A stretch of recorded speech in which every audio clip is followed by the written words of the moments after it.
Hello. Hello, hello, hello, hello. Oh, I got this fan on and I need to turn it off because it's loud. Wait, let me turn it off.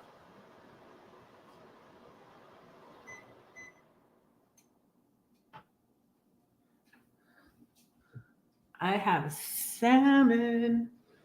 I cooked me some salmon. I made myself a salad last night. So, yeah. I'm gonna light my candle. I think my pumpkin candle's all done. I think it is. I think I need to do my pumpkin. I think I need to do my little owl. Do my little tea light here. This one.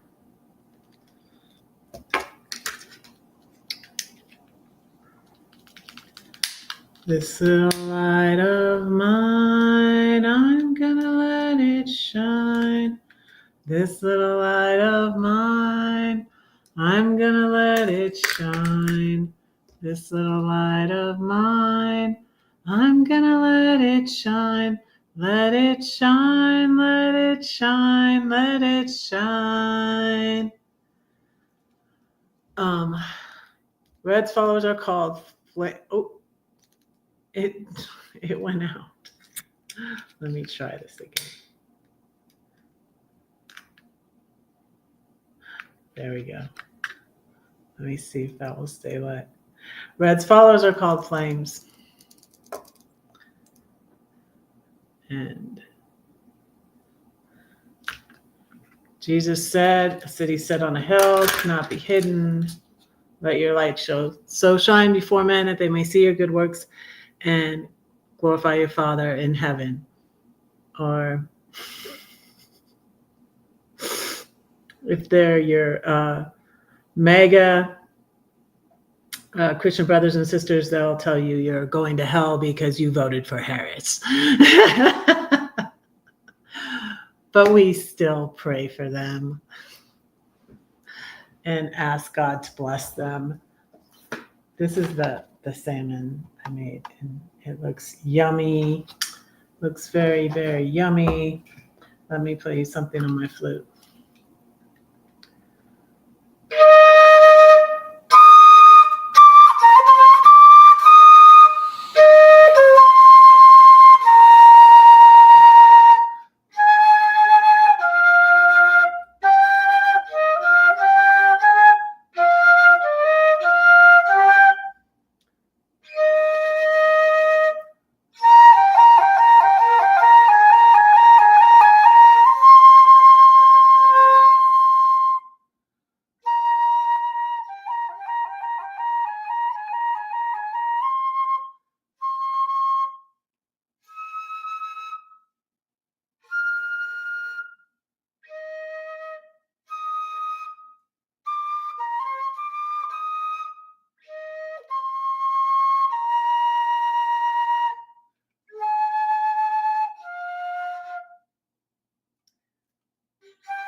I don't sound good because I don't practice enough.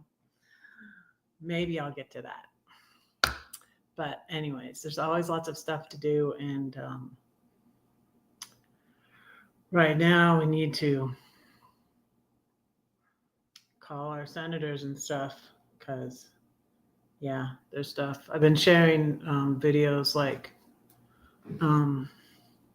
from Vic, that old white guy, on YouTube, and Pam.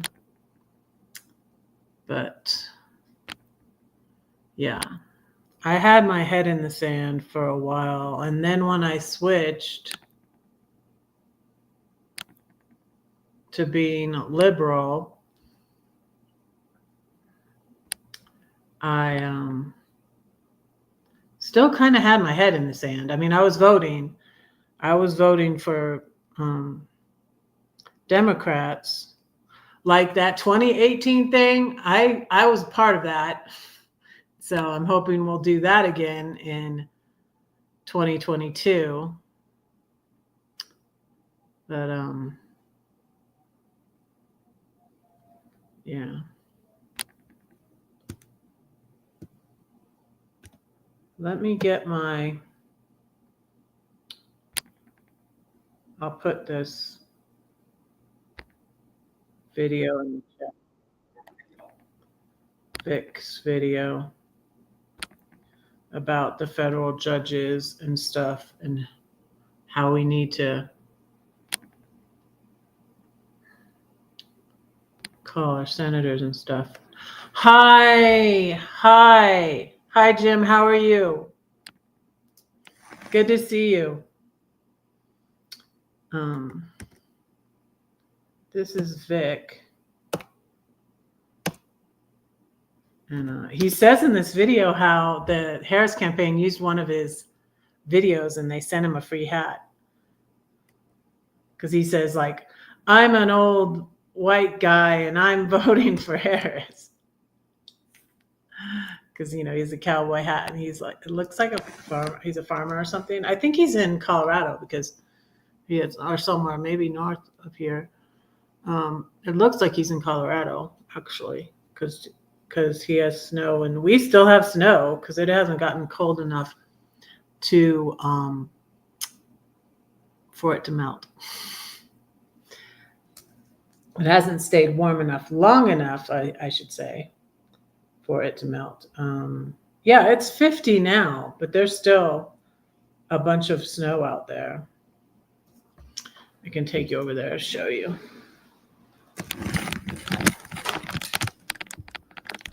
There's still, like, the patch of snow on my patio is just shrinking very gradually, but there's still.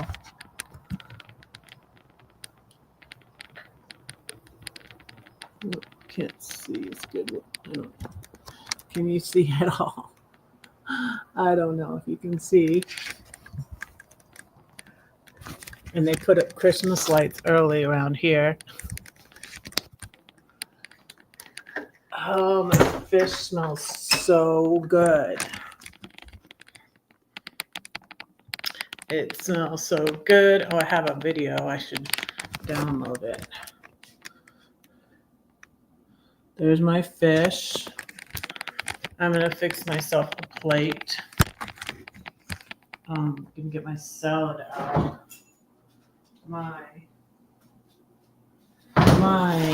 avocados don't look so great because I made the salad yesterday. But there's my salad.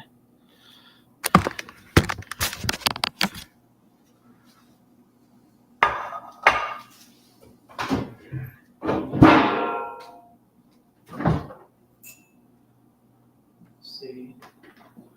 What am I going to get?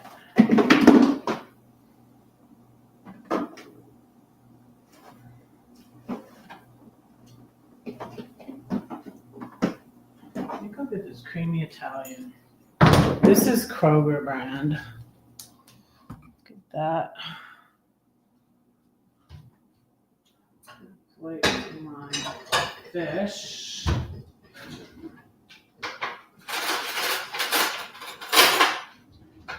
So, how are you, Jim? Oh, you can see.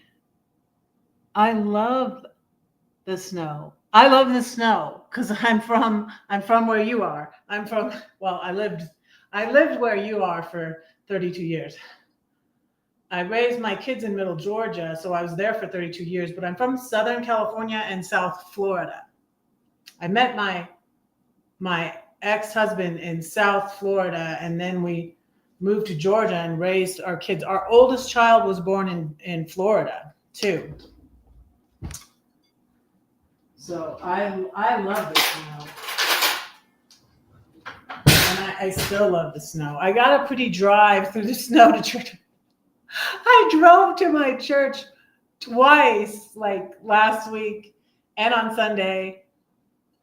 And they weren't having it, and I didn't read the newsletter. My bad. I was like, send me the newsletter, but then I didn't look at it. Oh, this looks so good. It's my fish.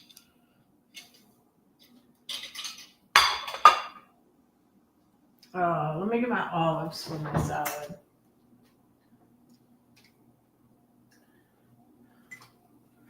I have a few olives left. I have like 3 olives left.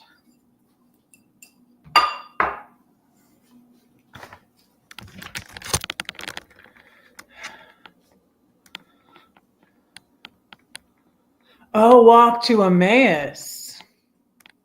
Wow. That's kind of like that. We went to one like that. That's kind of like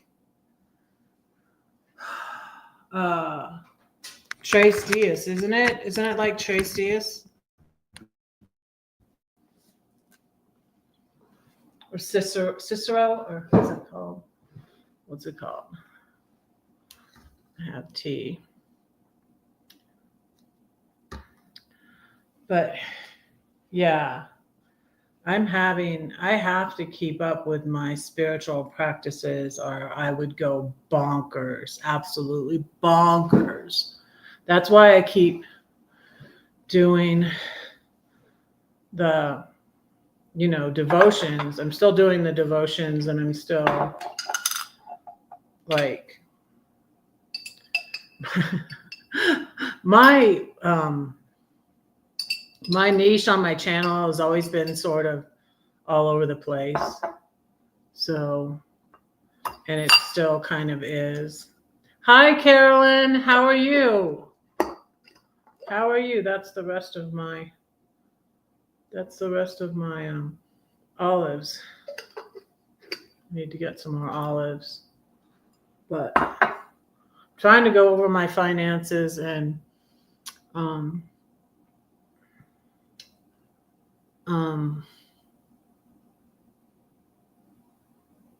start saving more money. And I might start, as I go over my finances, like I don't want to go over it because it's like, it makes me nervous because I'm still dipping into my mom and dad money. And I need to save it. So it makes me nervous. And, but I might start driving for Lyft. I have 6 weeks till Christmas. My doctor upped my thyroid medicine.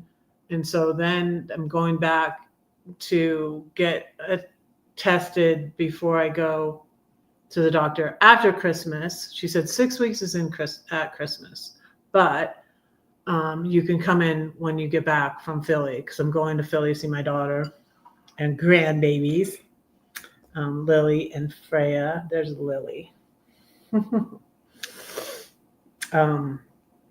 So I'm excited about that. I need to get my I really love my new church. I went to book club last night. It was so awesome. It was really awesome. And we're doing this book.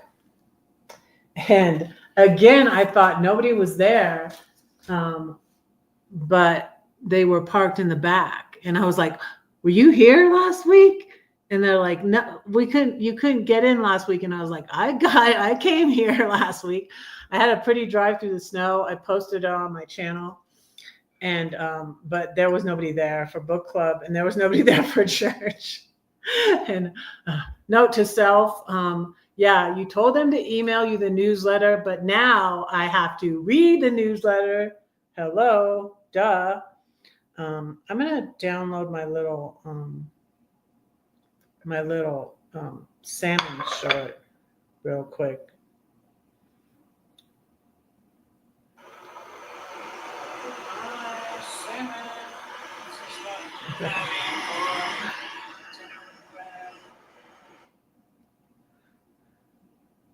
Let's see how that does. You drove some DoorDash last week. Okay. Walmart Spark looks interesting. What's that? I was never in the Unity Church. No, I was in a Christian Universalist church, which is called the Sanctuary in Denver.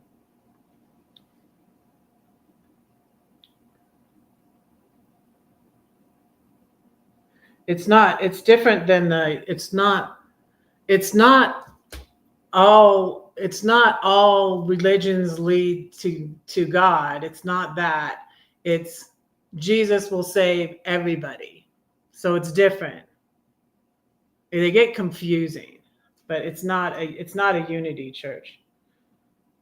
I've never well, I visited one time years and years ago, but no, I never. That's not what I'm interested in. I no, if I said Unitarian, I said it by accident. It's not Unitarian. Universalist, meaning Jesus will save all. But the one I'm going to now is, I think, United Church of Christ. I don't think I've ever really even attended or visited a church like that. I don't know. But I honestly was trying to avoid mega people because I seem to attract them or something. I don't know. I honestly was. And so even though I'm a straight person, I went to Freed Hearts, which is an awesome site, to find a church, which I found out last night. It was just so wonderful. It was so wonderful and loving, and it was people that I gel with, people on the same page as me, people feeling sad, people feeling upset at how the election went and concerned, and I just felt, and I felt seen, and we talked about this book, and it was just, I cried on the way home. That's how great it was. And I got the word. We all got little pieces of paper that we would talk about, and I got heartbroken. And I'm like, and they were all like with their jaws open. I'm like, I actually got the one that I have the tattoo of. It's right here. Heartbroken. See, the wound is where the light shines through. I didn't show them that one though. But it was just so awesome. And so I went to Freed Hearts, and this is how I found the church. And it's closer.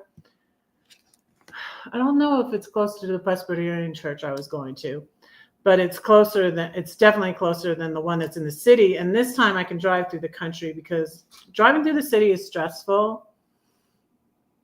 And that's another reason why I'm not sure, but I think driving for Lyft, I won't do it all the time, but I think driving for Lyft might be a good thing for me to do for the next thing I need to do.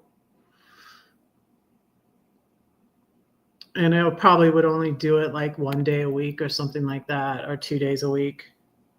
You can sit, okay.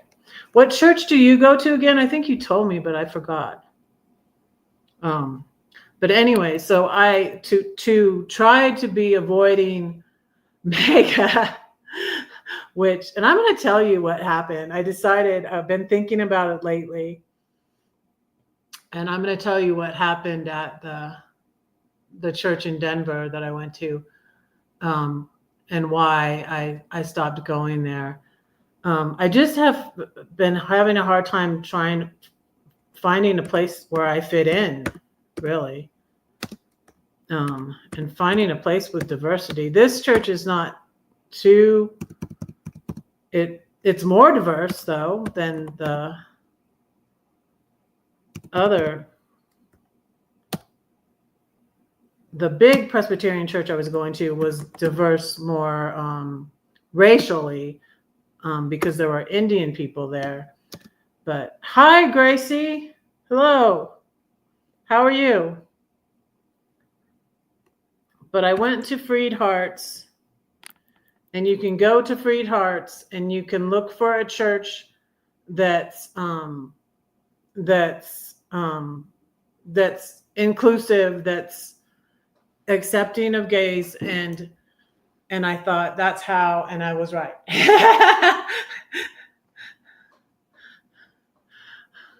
Blessed beyond measure. Yay. I'm good. I'm good. I am good. I am not thrilled about how the election went, but I'm very glad I started speaking up on my channel. And I went to, because Wednesday night, I didn't go live because I went to a thank you party at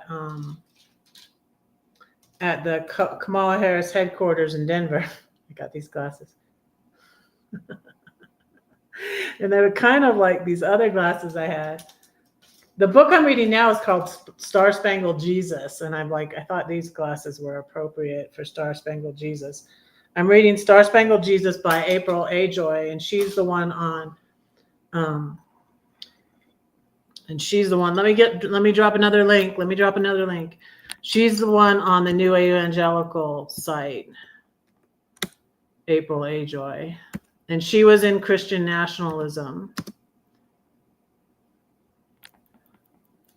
And she has a great story. So I'm reading, so I finished reading The Cult of Trump, and now I'm reading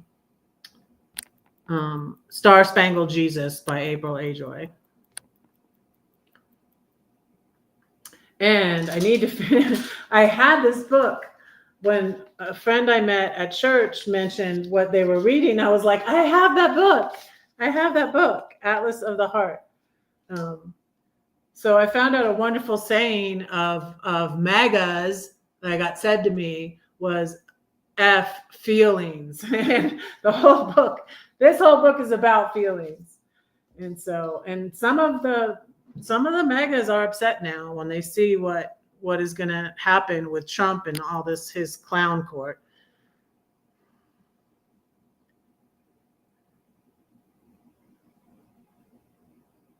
Yeah, people need to wake up, definitely Christian national. Oh, I need to tell you another story.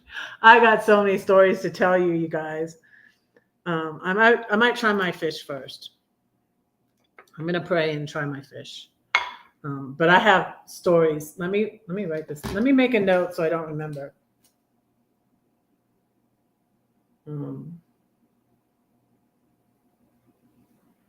Because I titled this, I put the hashtag church hurt. So I'm going to be talking about church hurt and how it's followed me. Really.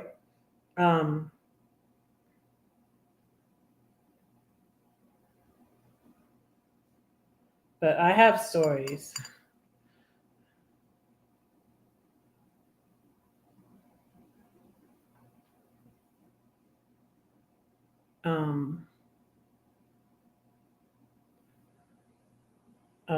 I need to tell you I tried another dating app, and this was even quicker than the last one. Oh, let me tell you about that. But I'm going to pray, and my box fell on the floor. Oh, well, no big deal. I'm going to pray. Dear Lord, thank you for this food and all the good things you've given us. Please speak through me, guide my words. And I pray that what I say will reach hearts, maybe comfort hearts, maybe make someone else feel not so alone. And I thank you for guiding me, Lord. I pray these things in Jesus' name. Amen. And you guys, I want to share another thing real soon. I'm hoping that I'm going to help Pam, who was a January 6er, and she went to prison for 2 months and came out of MAGA. I'm going to help her with going live on YouTube, hopefully. And but she has one little video on here.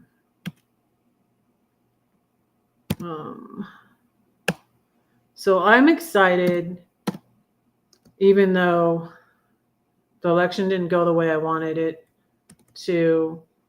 I'm excited and my head is out of the sand, and I'm going to be calling my senators, and I'm going to do more than just vote.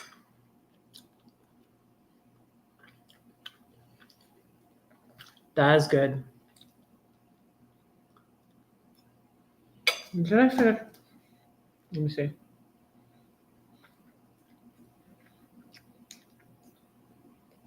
I didn't finish posting my video. Wait a second. I'm so distracted.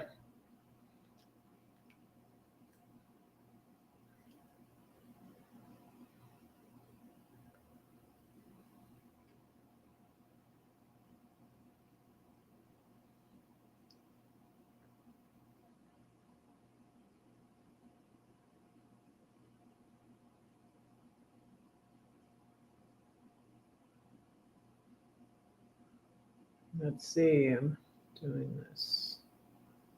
Okay.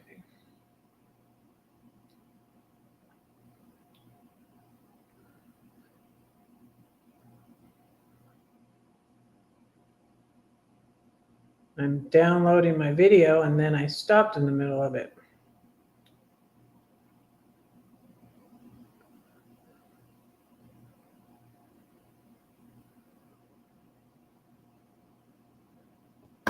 Okay, maybe they'll push that out. That's good.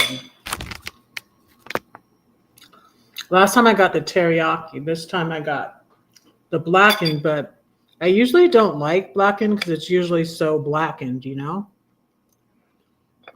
But this is not. This is good. I talked about the tree in I have my tree earrings on and my tree shirt. Every little thing is going to be all right. It all works out in the end. If it didn't work out, it's not the end yet. Texted with my daughter today, and I want to talk to her more because I think she's learning stuff about the end times at her church. So I hope she'll FaceTime me. I don't know. We haven't talked really in a month since my birthday. So I really wish my kids that I was in contact with, I was talking to more often, but you know, they're grown and they're busy. So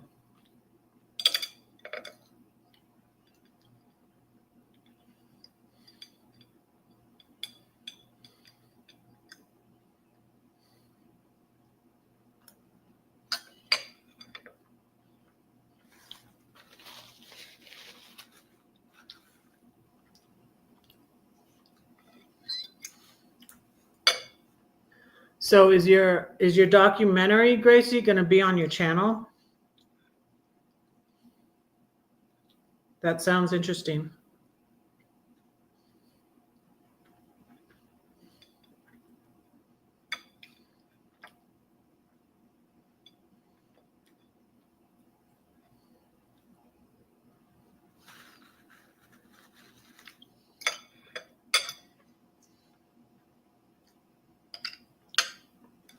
How are you going to get your documentary out there? What kind of churches are you visiting?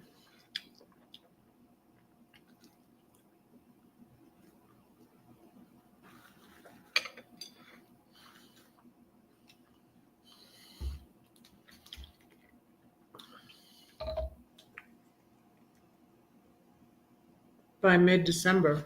Okay. So in a month?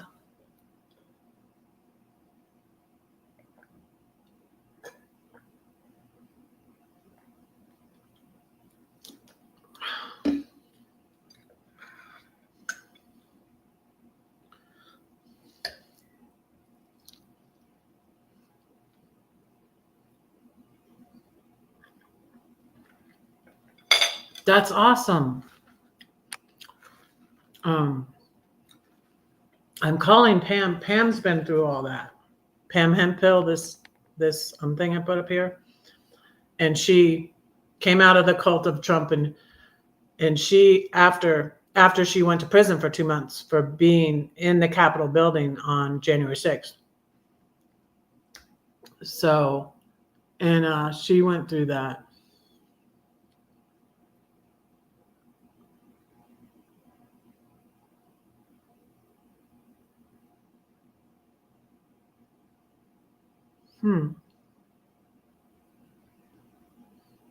It sounds interesting.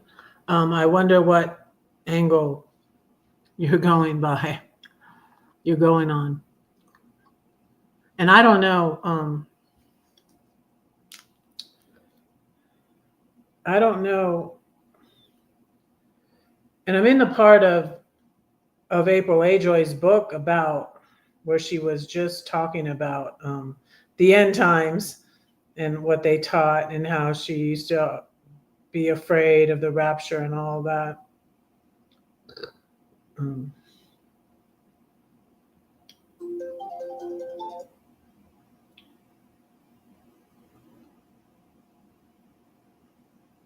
But this is what I'm reading, Star Spangled Jesus, what I'm listening to.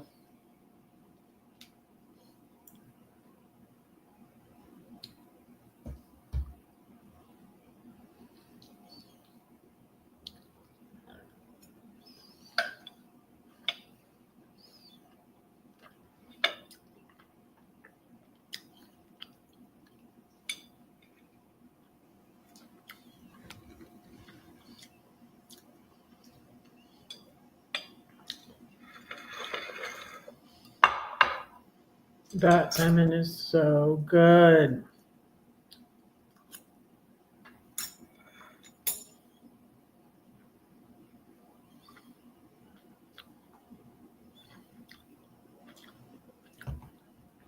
Yeah, that's what I'm talking about today is church hurt.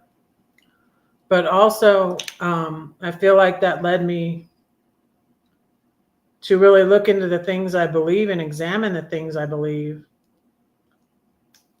And if I really believe it, and that's what led me to go into the Universalist Christian Church, because they believe everybody's saved. Everybody will eventually be saved. And that the doctrine of hell was conceived by the Catholic Church and Augustine, and it was 400 years after Christ. And when Jesus was talking about Gehenna, I have to answer this. Hey, hi, Ian. Hey, I'm live right now, but can you hear me? I'm live. I'm on YouTube. And can you FaceTime me? Can you FaceTime me? I don't have a good connection here.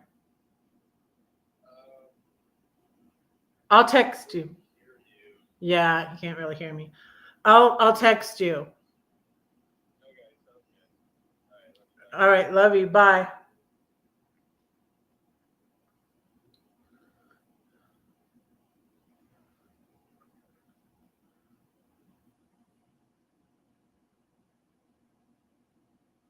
Okay, that was my son.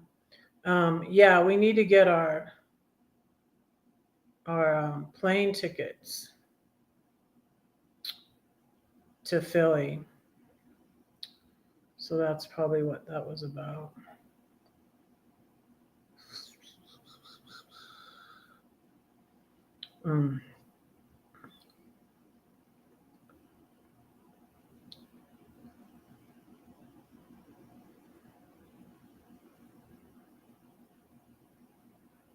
Let's see, what 34 minutes. I maybe will go. Wait.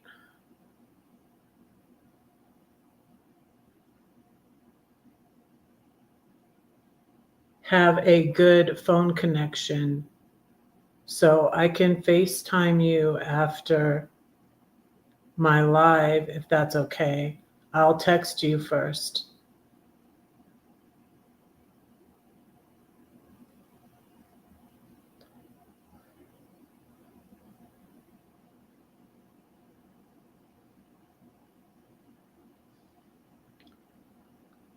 Okay.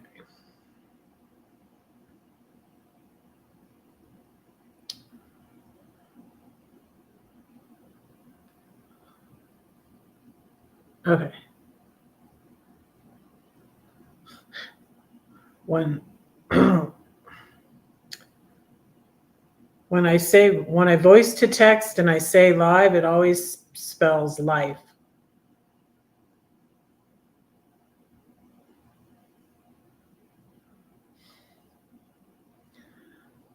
Hi, Sylvia. Hi. Well, yeah, I'll tell you. I'm going to tell you a couple of stories. I got my salad here, and I got to FaceTime my son afterwards. And but the thing about the Star Spangled Jesus book is about Christian nationalism. It's kind of about the cult of Trump also, because that's the cult of Trump, and I was in that, and yeah, and so it's a whole movement, and I was in it, Gracie, because I was away from God for 2 years, and when I left Georgia and I was traveling in my RV, and I get out the little sheep and I sing the Audio Adrenaline song. He left 99, left them all behind to find me. So I ran away from God like Jonah, and I was swallowed by the whale. And one thing I wanted to say too is because when I was at this thing for Harris, the celebration of the people who called and canvassed, so I got invited to this little get together in Denver, and a lady spoke up, a Black lady, and she was kind of blaming the white. There's a lot of blame going on, and it's not really right or fair. And it's a time liberals need to get together and be the resistance and call their senators, and just things are going on. And Project 2025 is real, y'all. Look it up. Please look it up. The dating site. Okay. Yeah. First I tried eHarmony, and that was like back in July. And they gave me my money back too, thankfully. This was, I don't know. It was an annoying situation this time too, but I went on a coffee date in July. It was actually 4th of July, and I wouldn't do that again unless I got more information from the person first, because he ended up being a gun carrying conservative from Texas. And I'm just like, and I talked to him way too long. And then, so when I said I didn't really want to go further with it, and when he said that, I should have politely said, okay, bye. I should have politely bowed out, but he got angry because, I said I would be friends with him, but I'm finding I really can't be friends with him, with them very much. But they're not going to be my tribe anyways. Sorry, but they're not really going to be my tribe, because I need to find people like-minded that think like me, and quit chasing after these people that don't agree with me, aren't going to affirm me, aren't going to accept me or really love me for who I am. And so, Yeah, the first story I'll tell you is about the dating site and this just happened. So I went on Match.com. My friend that I recently just met in this area, she met her husband on there. She went on like 94 dates, and also her husband is a different party than her. She's like me, but I don't know that he voted for the Antichrist, but he might. I don't think so though. She said she didn't think he was going to vote for him, but there's a lot of Republicans that did not vote for him. Hallelujah. Maybe there's hope. And there's lots of people leaving MAGA. So anyways, I got on Match and it was a lot better than, okay.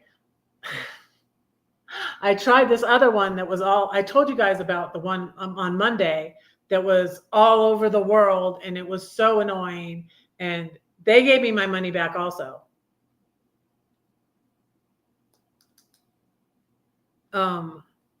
Yeah, that is a red flag for me, honestly. Yeah. So, but it was just coffee, and I honestly shouldn't have gone out with him at all, because he was just like on eHarmony, it was just so sparse. And another person at the Universalist Church said she met her husband on eHarmony. And two people actually I met at the Universalist Church, it's not a very big church, met their spouses on eHarmony.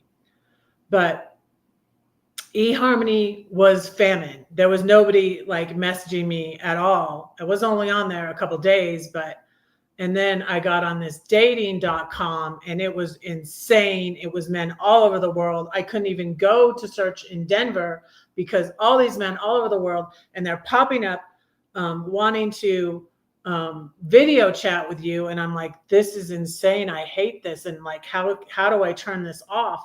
And I lost my patience when I contacted them, the little pop-up chat thing. I was like, turn this off. You guys, I laid into, I hated it. But they gave me my money back, thankfully. I was only on that one for a day. And then I'm like, I got on that one by accident. I thought it was Match. I searched Match, and just this dating site came up.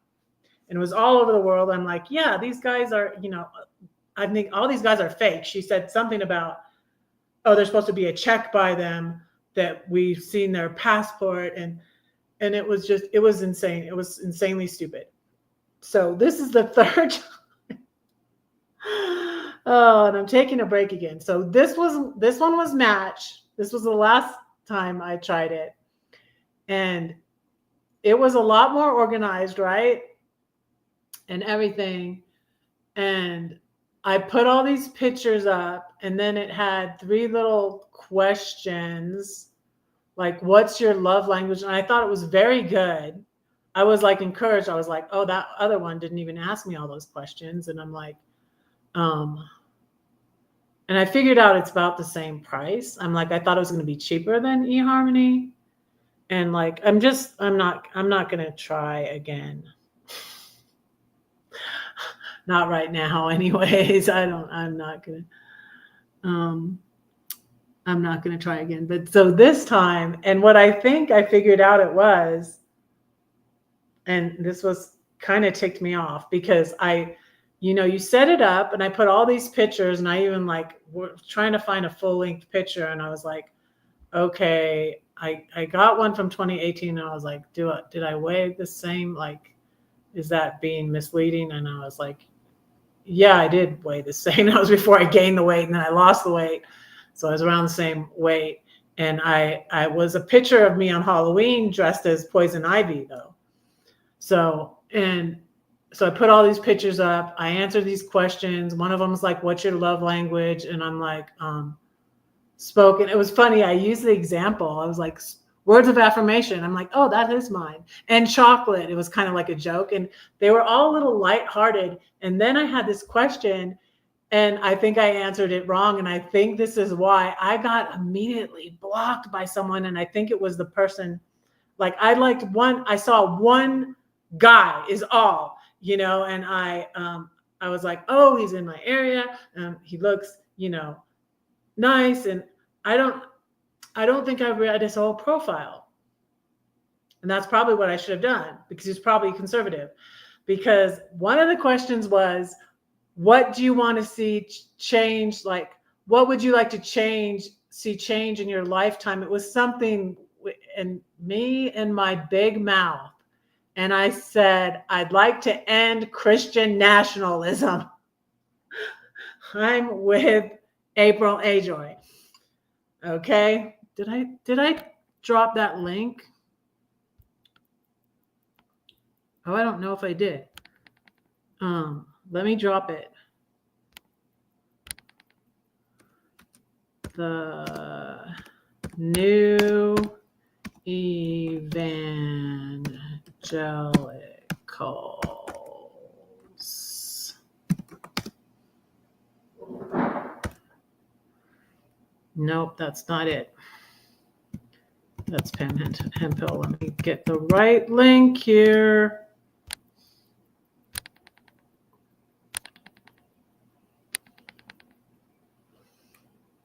So what I think happened is I immediately got locked out of that account. I would no sooner set up the thing, looked at one guy, hearted him, and then I got shut down. And it's like, you are locked out by Match.com. Thank you very much. And I think it was because I said that. And I was like, oh my goodness. I am in a red county in blue Colorado, but I'm in a red county. And I came up that I was in, where I was in, I don't want to say it on here, but it came up what city I'm in, south of Denver. And so I think he must have saw that. And I mean, just like that, I was so mad. Again, I was so mad. I was so mad at this other site because all these people, and it's like, I even started talking to some man in Chile and he was like relentless. I finally had to block him. And I was like, no, he's like, I come to America, and I'm just like, these guys don't know that I had a situation with a guy who wanted a green card. And it's just like, I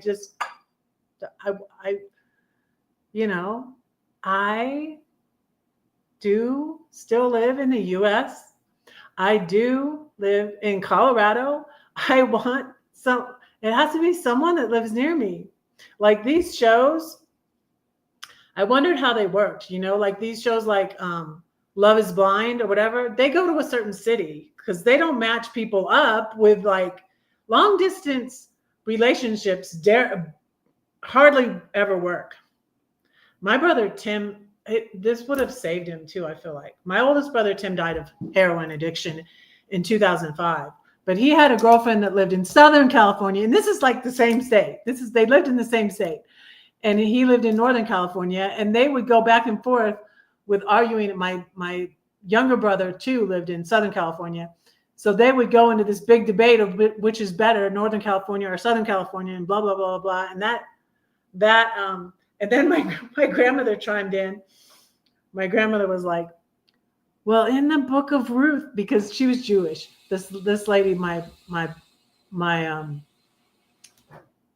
brother, my older brother was Jewish.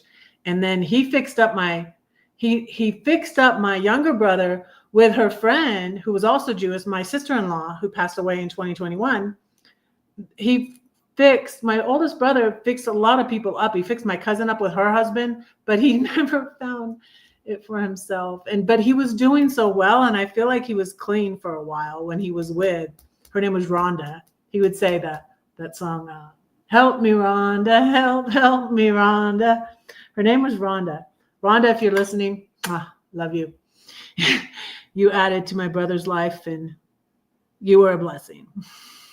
So anyways, but they didn't stay together. He stayed in Northern California. She stayed in Southern California. And so like, these things, and like all these people popping up, all over the world. It was Germany, it was France, it was insane. And I'm like, I'm not even having a minute to breathe. I didn't even like set up my account, and I'm like, this is insane. And I had it was like the total opposite of the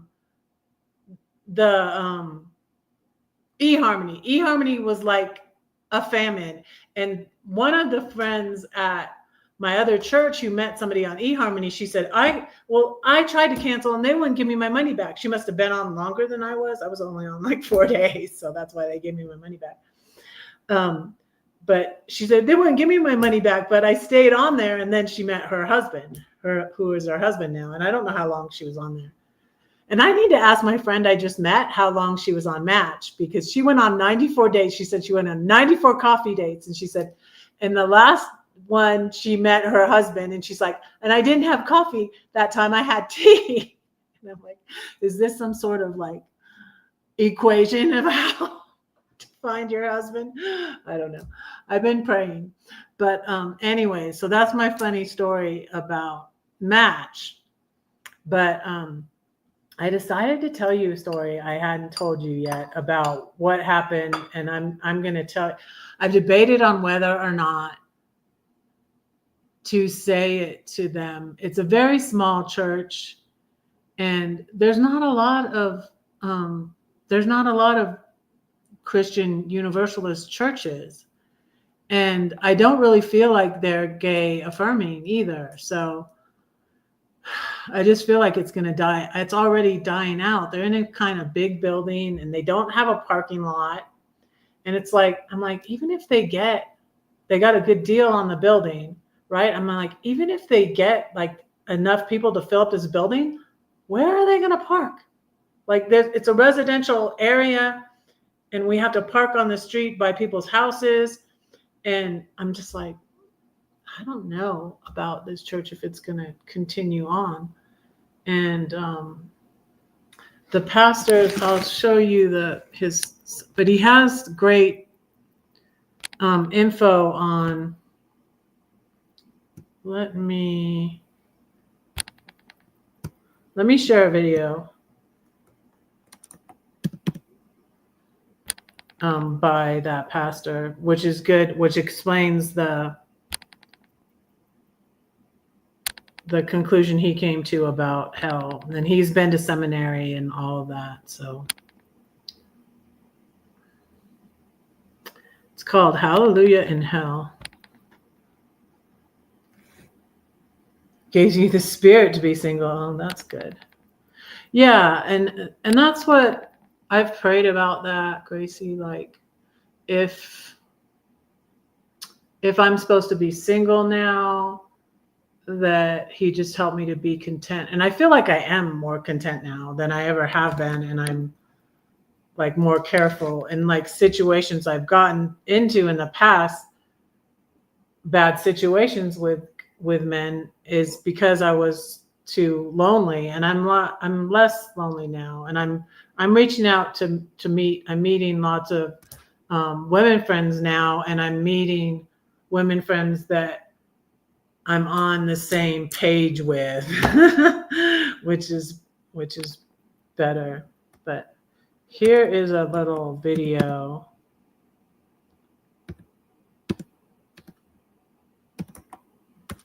where he talks about hell. It's really good. I like it. But if you go out, come back, or go to it at the end, because especially if you're on your phone, it might take you out of this video, out of this live. I need to eat my salad. But I'm going to tell you a story about what happened at that church. Which so disappointed me, and is why I left there.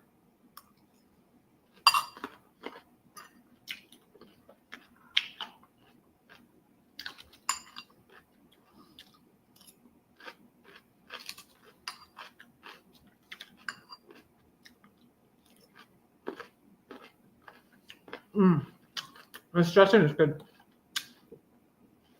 It's Kroger brand from King Soopers.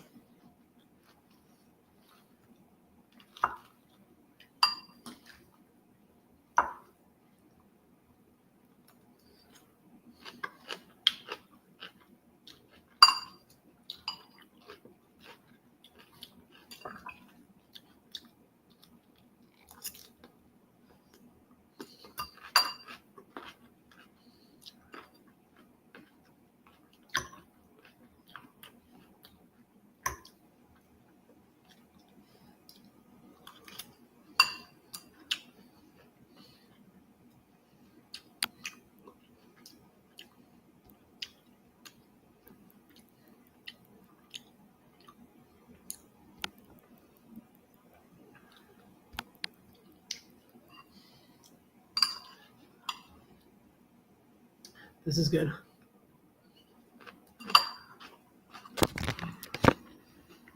I'll put everything in my salad. Wow. There's lettuce, cherry tomatoes,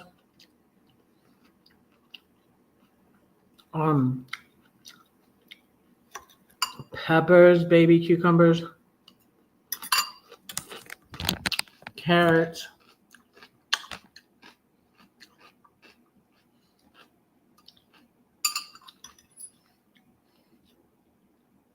It's really good.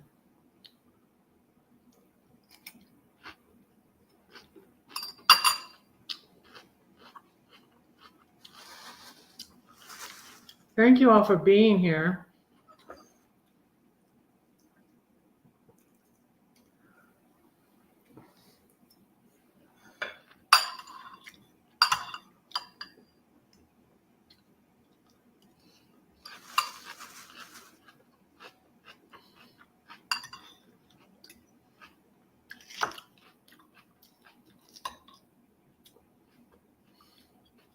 I need to say a poem.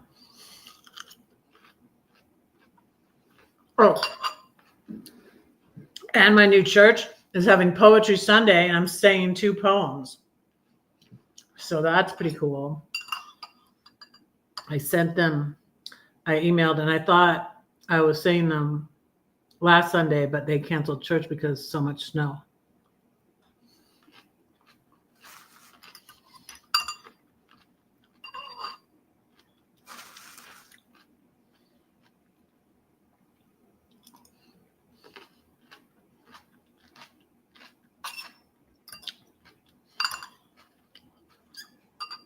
Six watching, thank you for being here.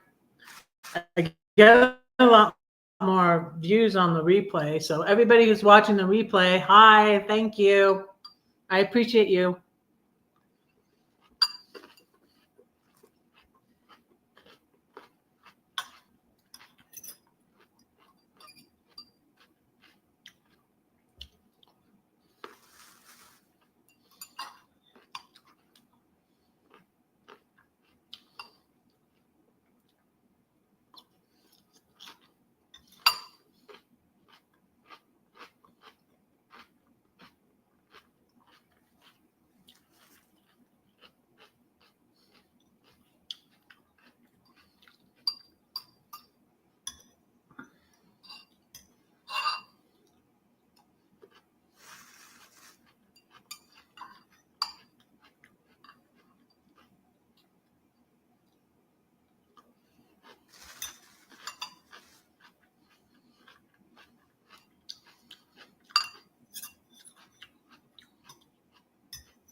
Were you married before, Gracie?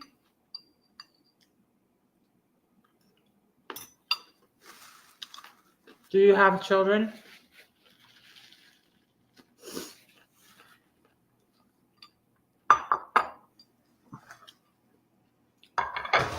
I love salad. And I love salmon.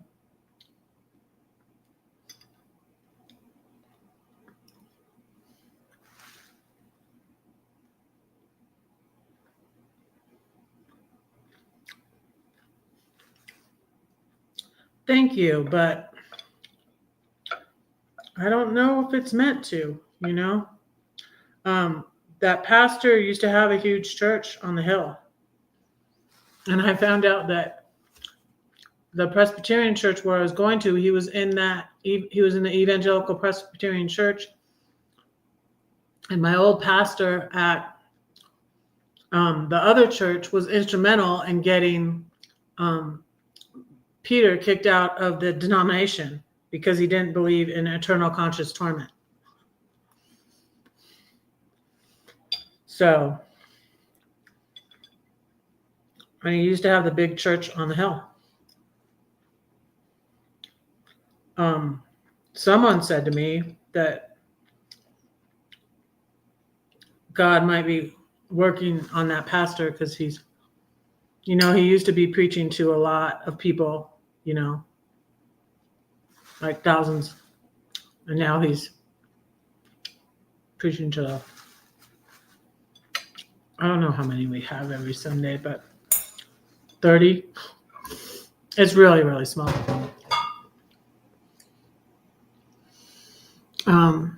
Yeah, it's really, really small, and they're losing money.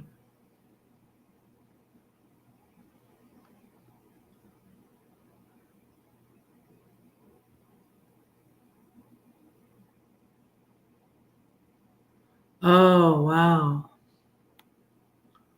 That's a story too, huh?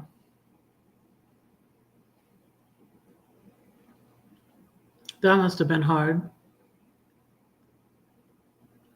So,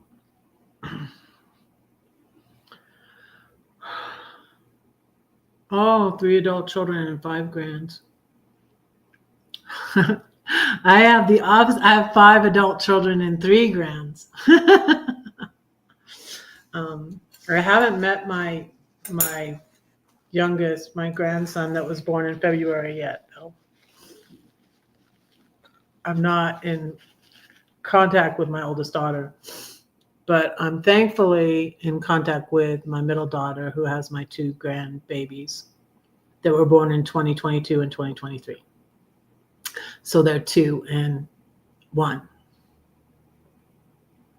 So, but what happened at the church in Denver,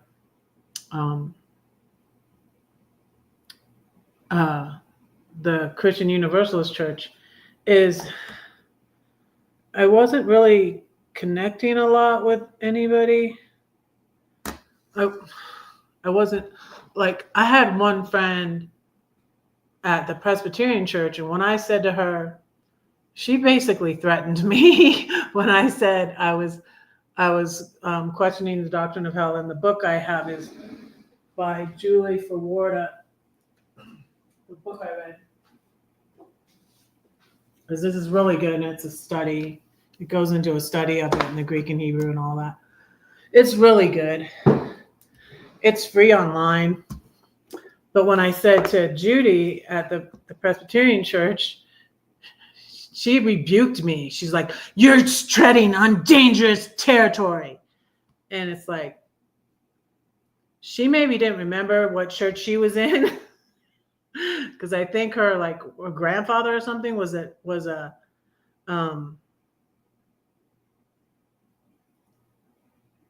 was truly devastating, but he was such an amazing man. Oh, I'm so sorry.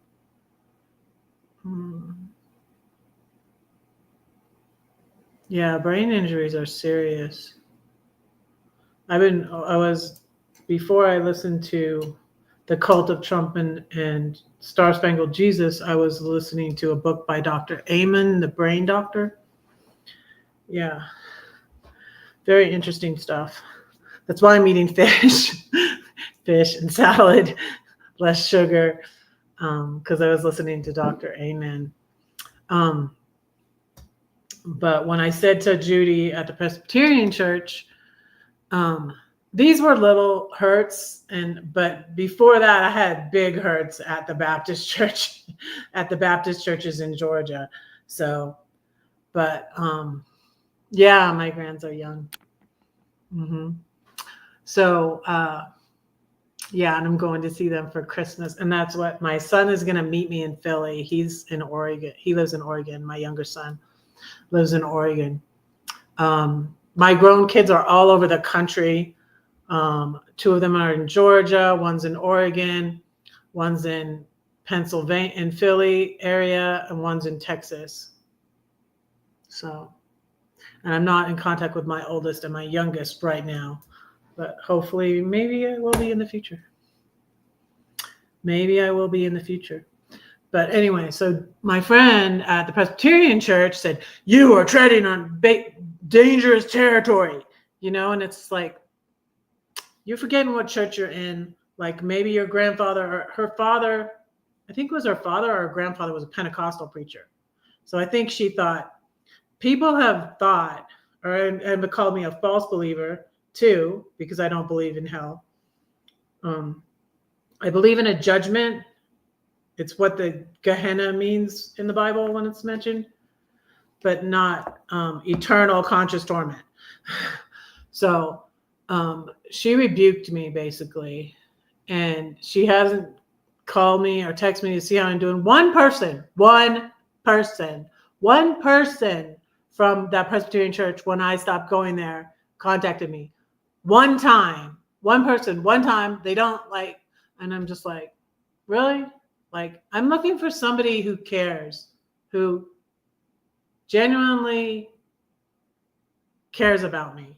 But anyway, she rebuked me, and I'm like thinking like, okay, dear, we are in the Presbyterian church. I was in the Baptist church. We don't believe you can lose your salvation. And well, come to find out, eventually everybody's going to be saved, and there's nobody's going to be lost. Every knee shall bow, every tongue shall confess that Jesus is the Lord. So, and nowhere in the Bible does it say you are going to hell for not believing in hell. Like, does that even make sense? Or you are going to hell for voting for a Democrat. No, sorry, it doesn't say that either. Y'all, you can be a Christian and be a Democrat. My mom was all of her adult life. No, she didn't have a punch card or get abortions. In fact, she had 7 kids. No, she wasn't a demon. I've had so many people saying horrible stuff to me on my channel. But anyway, so that happened at the Presbyterian church. What happened at the Christian Universalist church is I went to a prayer meeting before church, and I was really excited when Biden dropped out and Harris came on the scene. And I was really excited, right? And this associate pastor did this prayer thing before. And I really struggled with this a while, you guys. I went for a few more weeks, but my heart wasn't in it anymore to go. This was an associate pastor and his wife. And so his wife, I think she's Italian or something. She really looked to me, and I'm like, I'm just going to say it. And she looked to me like an older, and I didn't say that, but she looked like an older Kamala Harris. She actually did. She was like Italian though. So she looked, and she's a very attractive woman, right? And so like, I'm like, oh, I was just so excited. I was so excited. And so I go in and we pray and talk about what the sermon's going to be about before the sermon, right? And I said to her, you kind of look like our next president. She was taking it back. She was like, I look like what president? She didn't even know what I was talking about or anything. And her husband looked at me like, and they honestly acted offended. And I was just like, and then stupid me, I'll tell you how I reacted. Because I'm codependent. I'm not being anonymous, but I go to Coda. I'm sorry, I'm not being anonymous, but I go to Coda and I'm codependent. So I'm working on that. And so I was annoyed because I was just taken aback because first of all, she didn't know what I was talking about. She thought I said ex-president. No, I said next. Like, would I be saying you look like a man? When have we had a woman president? And what I didn't say is she looked like an older Kamala. She had her hair like the same way, brown eyes, pretty, but she looked older, honestly. But I didn't say that. And then to make matters worse, her husband's looking at me like, and I'm like, oh my goodness, I found some more mega moles in the church. And her husband says, oh, now we'll start our lesson. He thinks he's being funny on blind Bartimaeus, because he's like, I don't see it. And they were offended. And then, like an idiot, I apologized to her after we had the little prayer meeting or discussion. And it just bothered me and it irked me. And I wasn't going as often. And thank you for.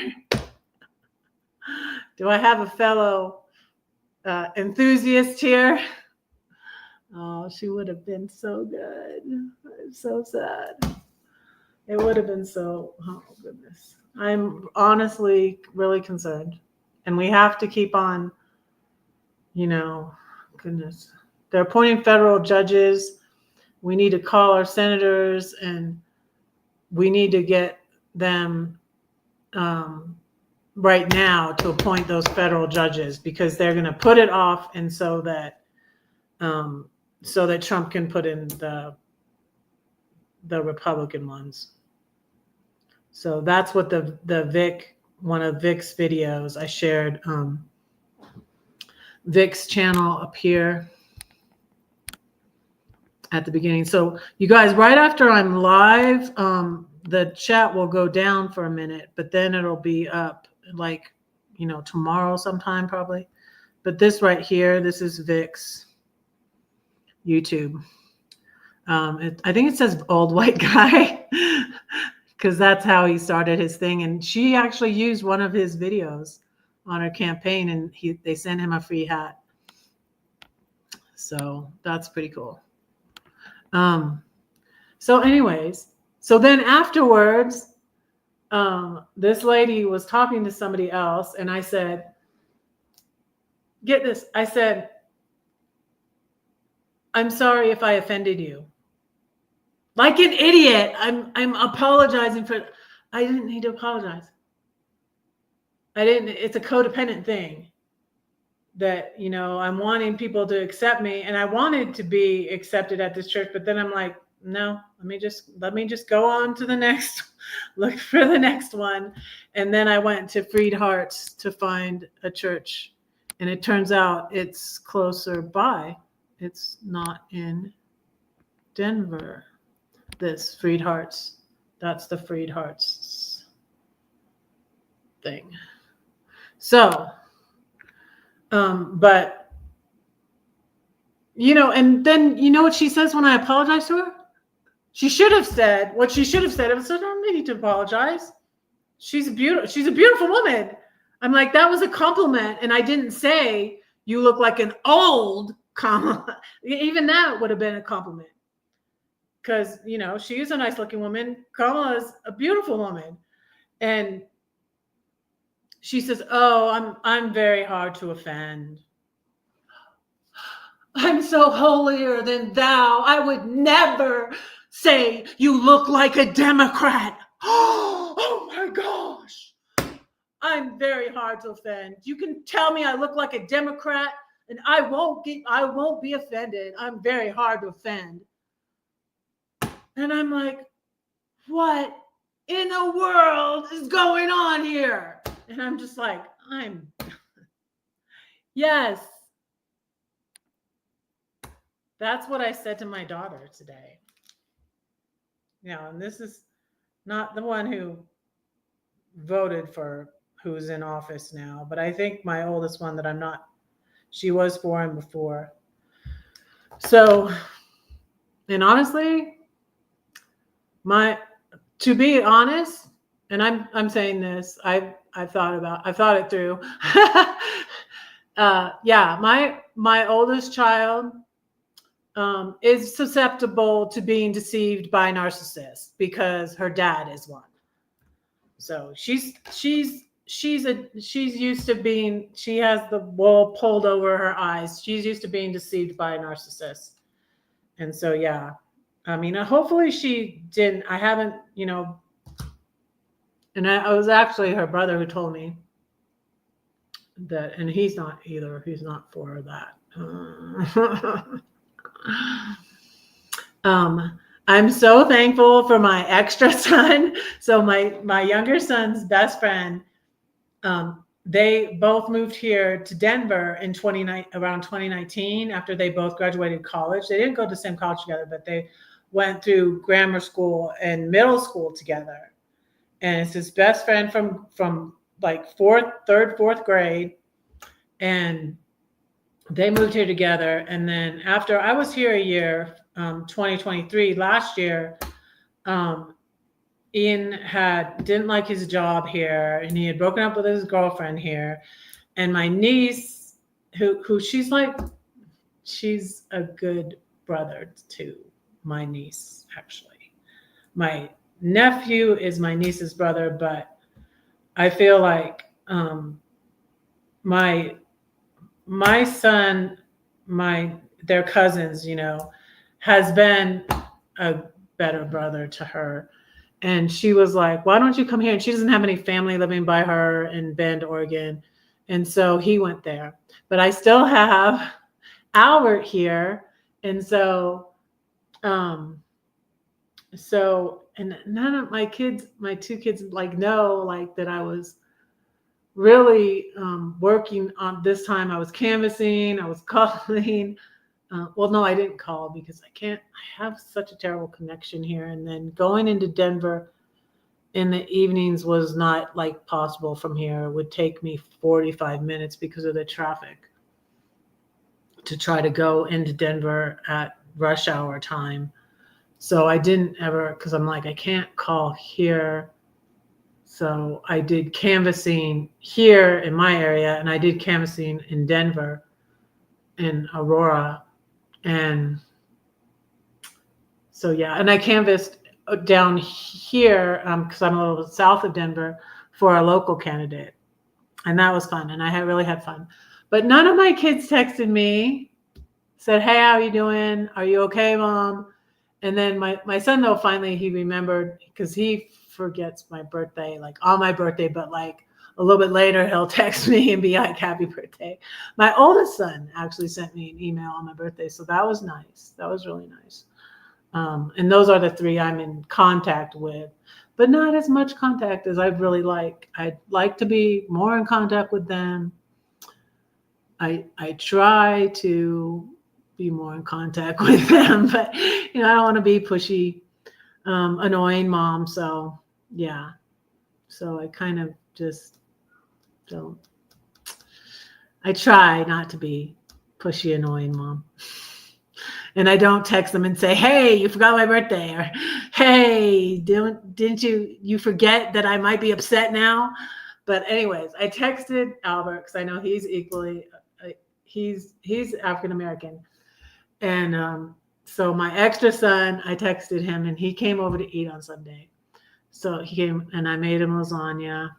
He's like, stay positive. So we were talking about it. And so I texted him, and I'm like, I need a hug from one of my kids. Can you come over? And he's like, sure, I can.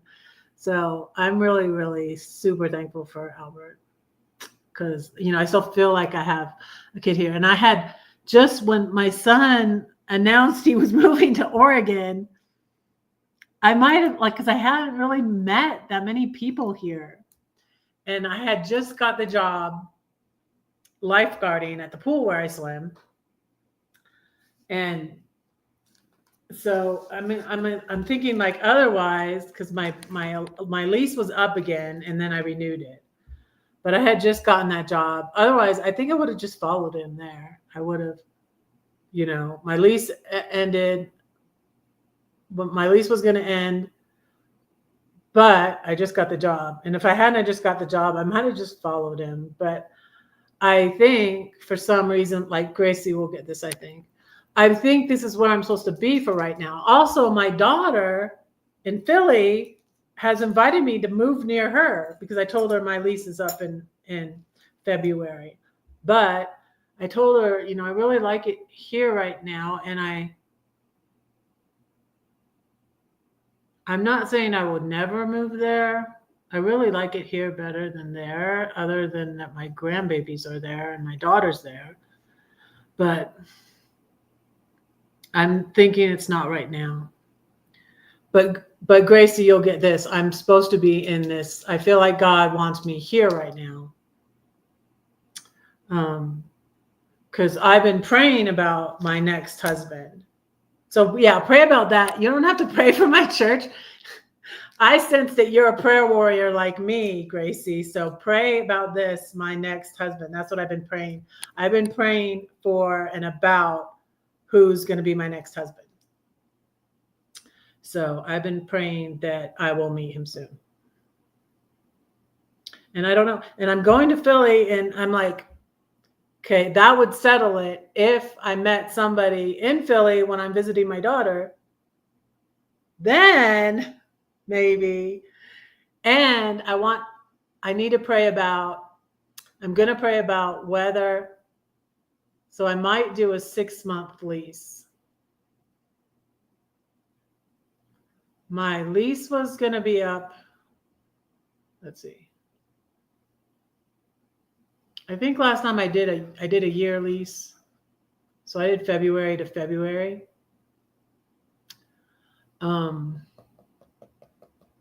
Yeah, I might do one because like if I'm going to move out of here, like if I move to Philly, I'm going to sell all my furniture, all my big stuff and put all my stuff in my car again. Like I did when I moved from Georgia to St. Louis and then St. Louis to Denver. I had everything I owned in my car and sold all the big stuff. So I would sell my furniture again. And I just bought this furniture new. I love this furniture.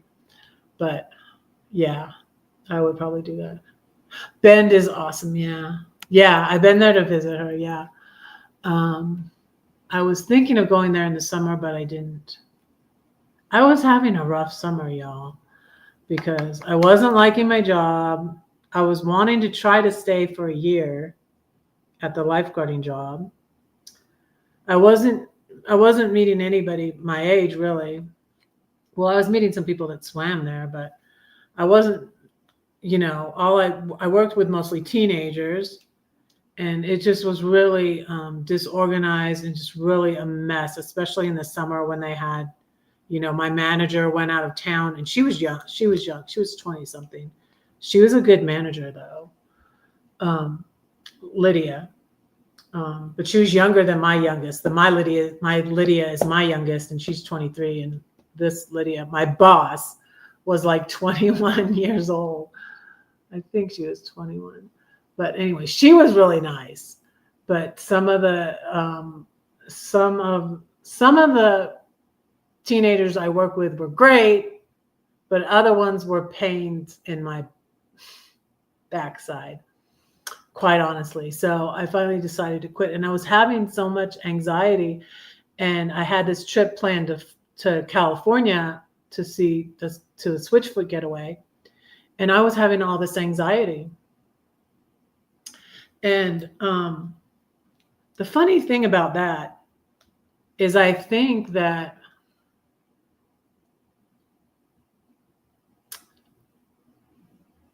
it was because of what was going on in my family. Because I didn't know that something was going on again with one of my children. And I can't really go into it all, but yeah. And now I'm thinking like that maybe when you have anxiety, there's a reason for it. And I know like Gracie, I absolutely will. Thank you so much. Thank you. Thank you so much.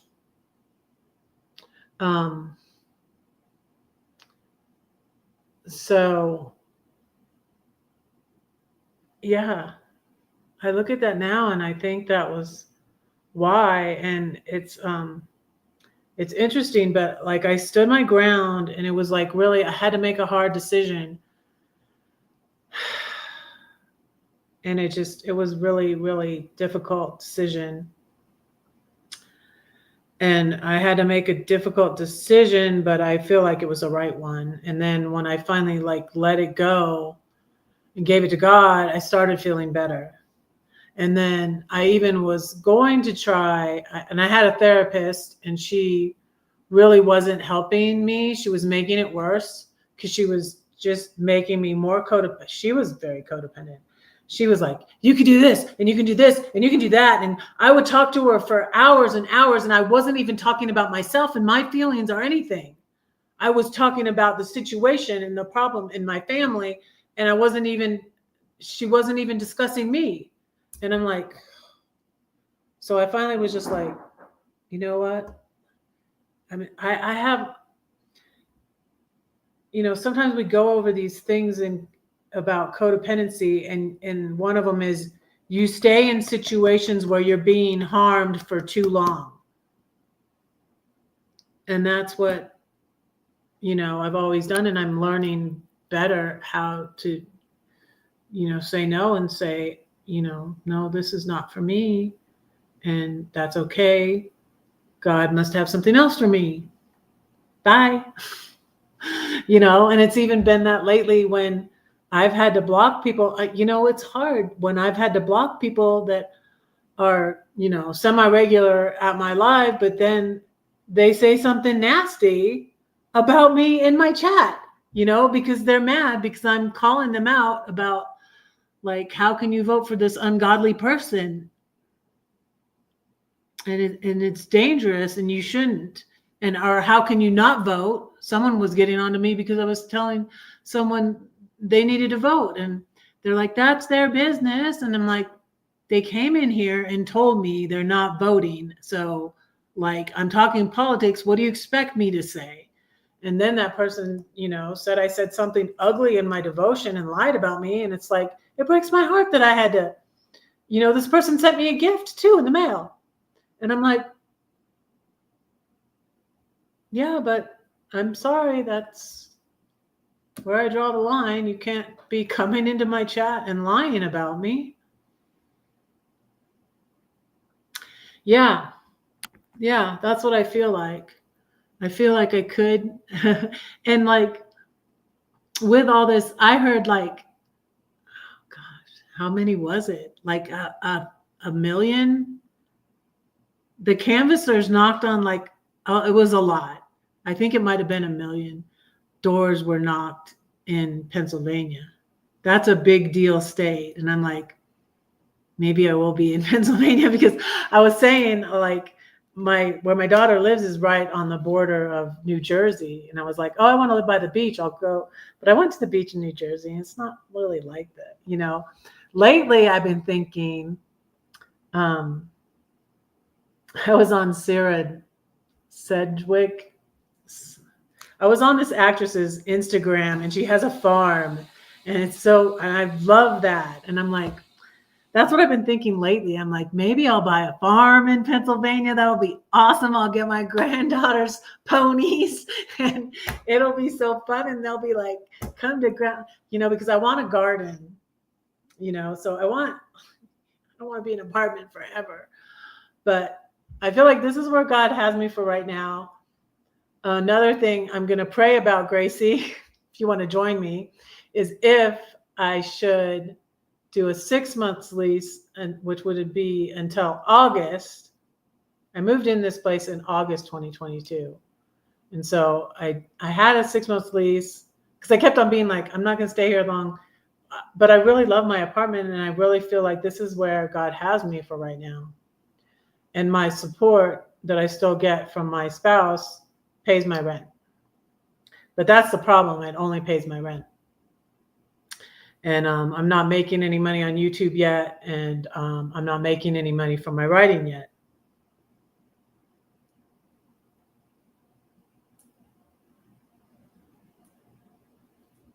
That's great. That is awesome. That's awesome. I will pray for you. And I'm doing my prayer list. Let's see. I wrote down my stories. Let me see which stories I told you. I did tell you the Cherry Creek story. But years ago, the first incidence of church hurt was when was 2002, when we left the First Baptist Church we were members of. And that was very painful. And that was very hard on my kids. And this is part of the reason why I think I wrote to my children several times, except for my younger son. Well, I wrote to my oldest son once, finally, but yeah, and I wrote to my oldest daughter and my middle daughter several times. And then the rest of them, I wrote to them once. But I'm thinking I have other things, because then when you're in a 12-step program, and it's also in the Bible to make amends for your wrongs, confess your sins and ask for forgiveness or whatever. And it doesn't necessarily mean there'll be reconciliation. I won't expect that, but I do feel like there's more things. I have already apologized to my children, but there's more things, especially with my oldest two, in this situation when we left the first church, because they blamed it on me and they kicked my oldest child out of Awanas. And then they blamed it's because of because they said I was repeating things, which I wasn't, and it was a lie. I was repeating things about the church to other people, like I was gossiping, like I was a gossip. But anyways, we had left the church already. And my kids were being homeschooled at that time, and their best friends, my son's best friend too, were at that church, and it was heartbreaking for them. And I feel like that's a lot to do with the problems that in my relationship with my oldest two children, and why it was so easy, see, your mom did that, and we got kicked out of that church because of your mom, but it wasn't, it wasn't really my fault. Sometimes I would react wrongly. Same situation. It felt so similar. It felt like so deja vu when I got kicked out of the van life RV community on YouTube. It felt so similar. It's like, what did I do? Okay, she's a bad person. We need to ostracize her.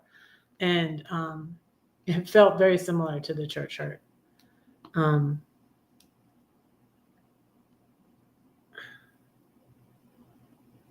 Yeah, I'm thinking that too, because whether I like meet someone here, and I'm making more friends all the time at church, and I think I might have a situation where I could rent a room from someone. I could do that, and the shorter lease would allow me time to like plan or whatever. And then like if I go to rent a room from someone, I could put my and I don't have that much. I could put my furniture in storage, or I could sell it on Facebook Marketplace. Like I did when I left Georgia. I sold the entire contents of my house. I made $4,000. And I actually made more selling the entire contents of my house than I made when I sold my car. I got, I think, $3,500 for my car, or $3,000. What did I get for my car? I had a 2011 Chevy Malibu, and after I bought my RV in 2020, I sold my car.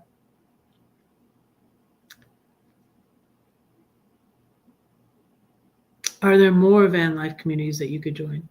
Well, I don't live in my RV anymore. So, and I've kind of gotten away from that. I need to say a poem still. I've kind of gotten away from that, those communities so much. And the big channels, I still moderate for Lindy, but I don't really want to. It's something that I considered, but the more I've thought about it, the more I don't like having to. I had less time. Living in your vehicle is a lot of work. You always have to find out how are you going to eliminate, where are you going to poo and pee, where to next, where are you going to go. And it was just like, it was fun for a while. And I did it mostly for a year. I was in Los Angeles by my brother, living on his property. And I helped him take care of his wife when she was in the end stages of breast cancer. And the cancer had spread. And then I left my brothers and I went up to Oregon, came back here to Denver. I came to visit my son in Denver twice. And so, so now I'm in spaces, liberal spaces, politics spaces. And so I'm like, maybe I'll get more involved with that. And I was at Tennessee Brando's channel at a live, and I'll share that channel with you. And I got gifted a free membership, and which reminded me of one of my followers, Glenn, would give out free memberships at Lindy's site. I don't have memberships yet because I'm not monetized yet, but I'm like, maybe I can get involved with these. And so like, I'm kind of like changing my niche again. It's kind of like I'm changing my niche again because I didn't talk about it. And I think a lot of people sometimes assume things about people. Hey, Brenda. Hi, how are you? Oh, you've been missing me. Thank you. Not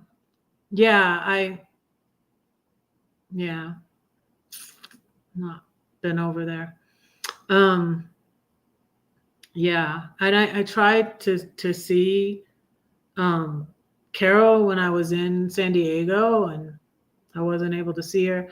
And it's just so, I'm just like, I'm not staying, like before I would always just try to make, that's why I was married for 30 years, you guys, because I'm just like, I'm going to make this work. I'm stubborn, and now when I'm like, this relationship, this thing is not really working anymore for me. So, time to move on. So, how are you, Brenda? So, yeah. And so, moving on from a lot of things. And so, and the other night when I was at the, I was hoping to meet, and I did meet a couple of people.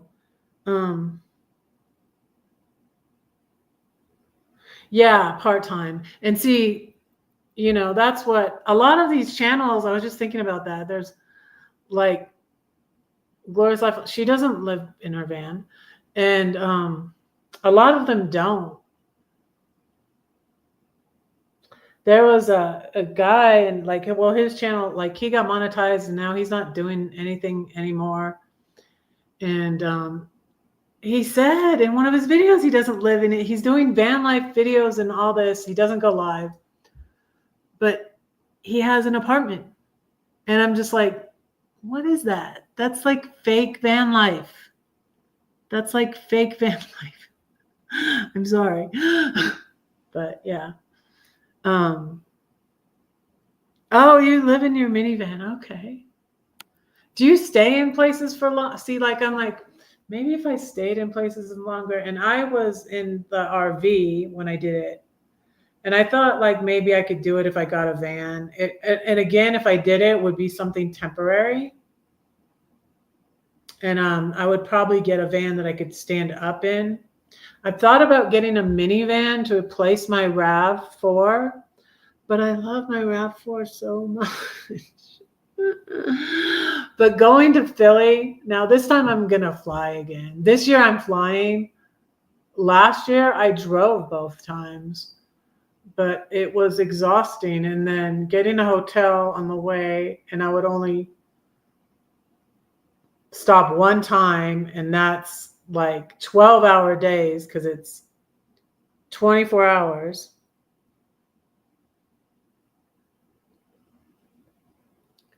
Oh, okay. Yeah. Because that's a lot of things that get complicated when it's like your health care like that. Get complicated when you're in a vehicle. And I want a garden, and I like to have a big kitchen to cook. I cooked sometimes in my RV, but honestly, I liked better cooking in a house. And so, like when I was in St. Louis, I would cook in Gladys's house. I would stay in Gladys's house. And when I was in Los Angeles, I would cook at my brother's house. And like I made red velvet cupcakes for the YouTuber guy I was crushing on that ended up starting the bullying actually because he got mad at me. I made cupcakes for him, but I couldn't. He wouldn't tell me where I was because I was mad at me. And then I took him up to a meetup in Oregon.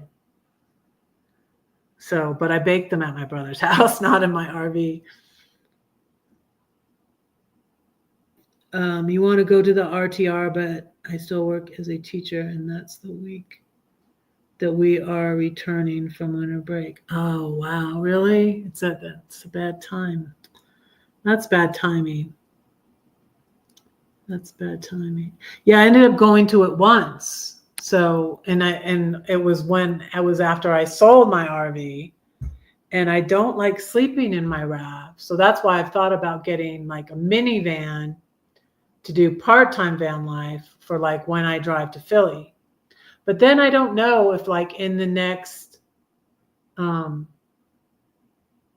I really want to vote in the midterms in Colorado, but and I learned about like who's running and all of that and the politics of this state, but and I don't know.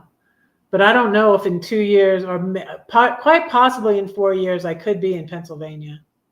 I might. I want to look for I want to buy a farm. So I was on is Kira Sedgwick, and she evidently lives on. She's married to Kevin Bacon. Um,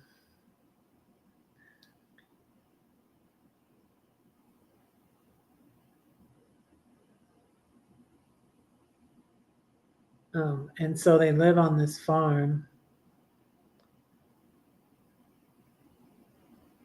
But yeah, I want to grow stuff and I wanted to show you.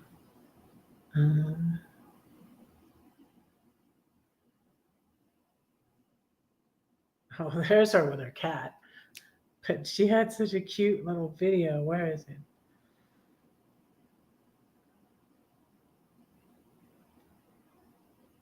Oh, I love this. That's what I wanted. Wow, this is unusual. Louis not. I want a farm. He gets mesmerized though. Look at the piggies. So that's where I grew up in the San Fernando Valley. My friend had animals and horses and we horseback rides. So. He acts like he doesn't want it, but he does. That's what I want. I want to buy a farm in Pennsylvania.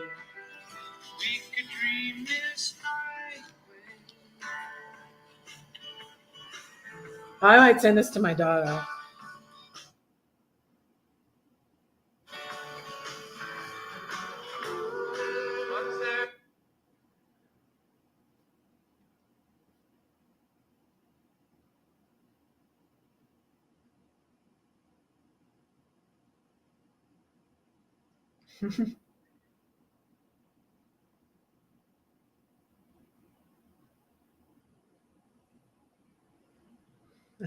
I'm sending my daughter a text of that video. If I move there, I want to buy a farm.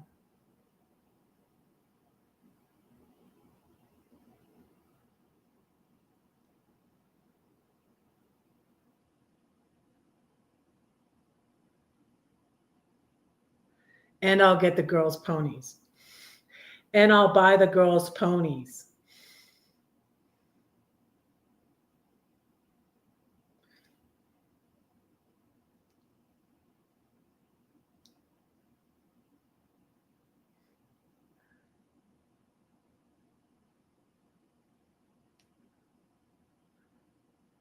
See if that will get an answer out of it. Albert will sometimes look at my text, like I'll be like, is this okay? I said this. You guys ever do that with somebody? He's like, what are you saying all this? Because I'll say, this is how my texts to my kids go, you know. I say all this, and then they say this. I say all this, and then they say this. And I'm just like, I'll keep trying. But she sent, wait. Let me show you though. She sent a lot of nice photos. She'll just send me photos, and that's nice. Look at how cute. Oh, they're getting so big. That's my granddaughters.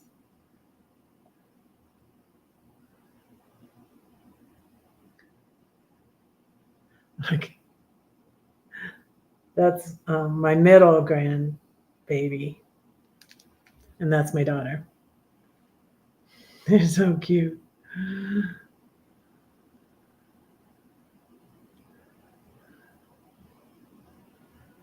But yeah, she sends me photos, but not long texts. And we FaceTimed on, let's see, they're so cute.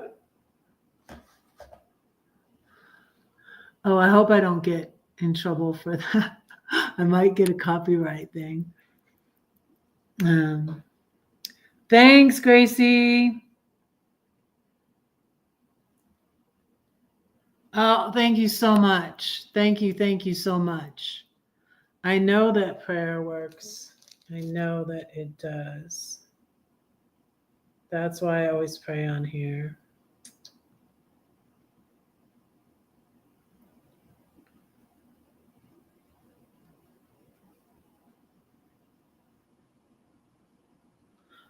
Oh, I was going to give you Tennessee Brando's site. Let me see. Did I copy that? Here's Tennessee. I'll just put Brando. So anyways, I got a free membership. And I'm just like, I'm wondering if because he goes live sometimes. And he's a musician, which is pretty cool.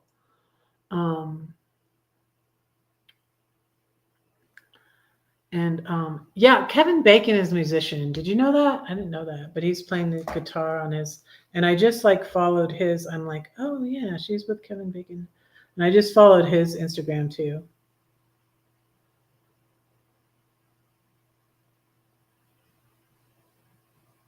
But I love that little video on the farm. They're so cute. I don't know how long they've been together. It's really cute. But yeah, that's Kira Sedgwick, the actress. It's me. It's my official Instagram. 812,000 followers. Yeah, I like Tennessee Brando too. It's good. Making my list. Yeah, I'm almost at 2 hours. I need to say some poems. So I hope you're good, Sylvia. Sylvia, I need to put you down on my prayer list.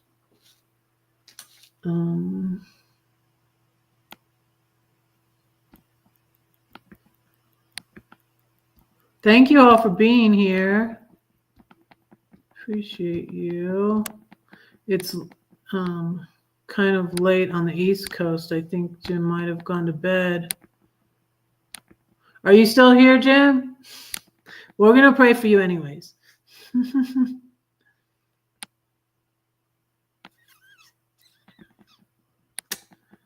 But yeah, I'm really thankful for who shows up right now because I like the interaction of talking to you all.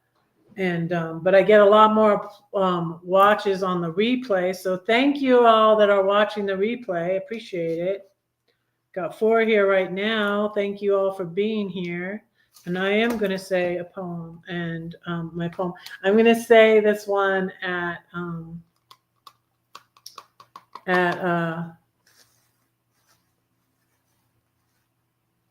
church on Sunday.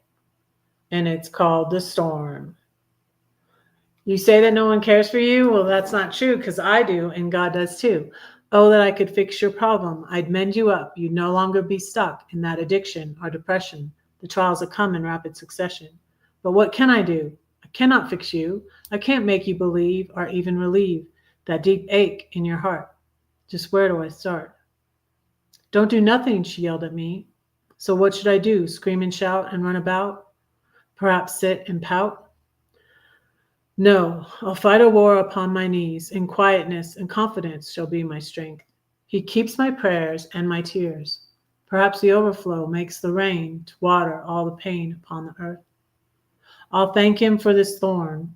I'll praise him even when I'm worn, because he carries me through the storm. He walks to me on the tempest sea. The rain brings life back to my dying tree. And one day, through the clouds, I'll see the rainbow. That's in this book. I need to order more books. I might even sell some at church because I'm saying my poems at church. And that's the thing about the other 2 churches, well, the big Presbyterian church, of course, but the little Universalist church, they knew I was a spoken word poet. I gave a copy of the book to the minister's wife, who has the same name as me. My name is not Susan, but it is. They knew I was a spoken word poet, that I have Christian poems, but they didn't invite me to say. But this church is having Poetry Sunday, and I just feel like it just feels so. And so I think I started to say when I was at the Harris Walls thing, I had we had, some of us were giving sort of like testimony time, talking about canvassing and talking to people on the phone. And I shared my story, and I shared about sharing with a young man who wasn't going to vote. And I was like, man, don't do that. Don't do that. I did that in 2016. I didn't vote. And then I was so sorry because he won. I really helped him win because I didn't vote. Now I wish I would have voted for Hillary. And so we talked this young man into voting, because it's like, don't do that. Don't do that. Don't give up. Don't despair. Just go vote. But so yeah, but this woman shared, and she didn't, and I feel like she kind of was contradicting herself, really, because she told this beautiful story first about the caterpillar and the butterfly and all this. And she said in the part where the caterpillar's transforming into butterfly, there's a part where I'll have to look this up and see how correct it is. It starts eating itself. And afterwards, because she started getting onto white women. And I'm just like, and I felt kind of like, what? A large majority of Black men voted for Trump. Don't be like, wait, you just told that story about it. Like, what? And then when I looked at the room, I'm like, okay, thankfully, there were a few young men. There were a few young Black men there. There was a trans person there, I think, of color. There are a few people of color. But the majority of the room was white women. There were like 3 white men, 3 white older men that were there with their wives. Like, I don't think there was a single, the Black men, young men were single, but the white men were there with their wives, and it's like, why are you like, look at this whole room, and like you're gonna get you're doing what you were just talking about, you're eating. So it was kind of discouraging. Honestly, it was kind of discouraging. And old me, old codependent me, would have confronted this woman, even though, yeah, the black women are upset. I was listening to Wanda Sykes on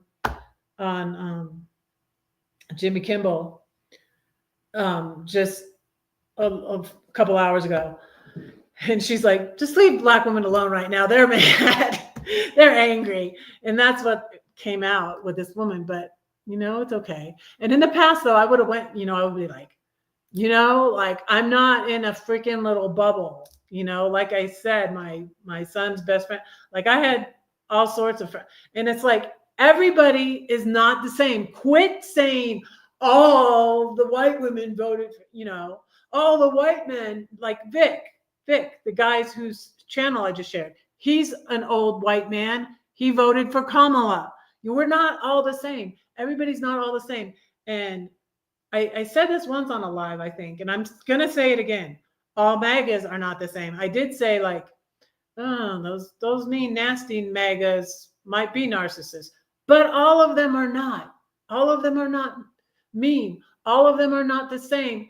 And I've probably been guilty of sharing something that was accusatory about being racist and voting for Trump. But I don't think everybody that voted for Trump is racist. I think some people are just not informed. Some people just don't know what they voted for. Unfortunately, we're all going to be affected by it, and it's not good. But don't lump people into these stereotypes. And that's why what I felt like was so good about me watching Don Lemon, because Don Lemon would go talk to people on the street, and then here he is on the border of Florida and Georgia, right? Red land, red state land, and a couple old white men. Like, who are you voting for? And you're like, every time you're like, oh, I know what they're going to say. I know what they're going to say. I know what they're going to say. They said Kamala, young black men, young black women. I'm voting for Trump. I'm like, what is wrong? What is going on in this world, you guys? It's crazy, but everybody's not all the same. And I absolutely hate it when people look at me, and I had this, and it is an ignorant person, but a person in RV van life. And I did a little video about, it was the person that left a comment. Oh, people are lost. All our friends and family are lost because they voted for Harris. Oh my goodness.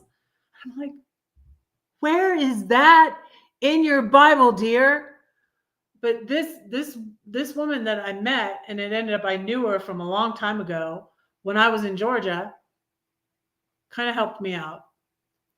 She assumed my friend in St. Louis, that I'm a lesbian because I have a girlfriend in St. Louis where I stayed when, I wasn't traveling in my RV. And I'm like, that's a stretch, but like, I'm not, it's not something offensive, but again, some MAGA people would be offended at that, but and it's like, no, it's like, why don't you just ask me? She's like, oh, I'm cool if you, and I'm like, no, but that's not the situation. We both actually prefer the sausage.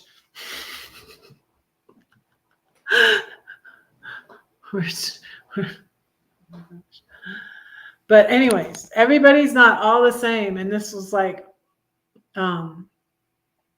that's why I openly share about some things, a lot of things, like my green card guy, and I openly share about the date rape. And I say about Muhammad, I kind of hesitate too. I don't like, because I had some people in Georgia, friends from a Celebrate Recovery, friends from church friends in Georgia say, "Oh, never trust a Muslim man." And it's like, it's not that. It's not that. No, that's not it. Because all people are not the same. You know, that was a racist thing to say. You know, you can't trust any of those people. You know, and it's not true. I have very nice friends that are MAGA, and I haven't had to block them or whatever. They kind of they're quiet. They don't say anything. I still have friends on my Facebook that are MAGA. It's the loud, obnoxious ones that I've had to block. Ones that are saying, oh, Harris is going to send your child home in a body bag. Oh, immigrants are going to attack you. This was a friend. Someone I talked on the phone for hours and got offended that I said, I didn't know you were a Christian. And then I, who am openly Christian, and she knew I was a Christian, she says, oh, you're not a Christian. And it's like, you're not one either then, honey. You're definitely not one if I'm not one.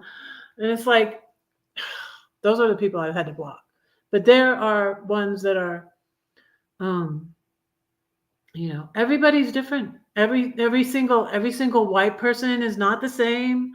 Like I didn't like that this person was going on and on about white women, but an old me would have said something to her afterwards.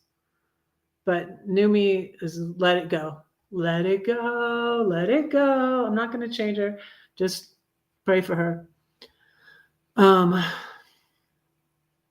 Yeah, but all, assuming and that it's all our fault. It's not. It's like the whole country. It's not. Let's not play the blame game. Let's unite for the right. Let's be the resistance. Let's call our senators. Let's do something. Let's pray. Let's work. Let's keep going. I got my head out of the sand and I'm going to keep going. Yeah.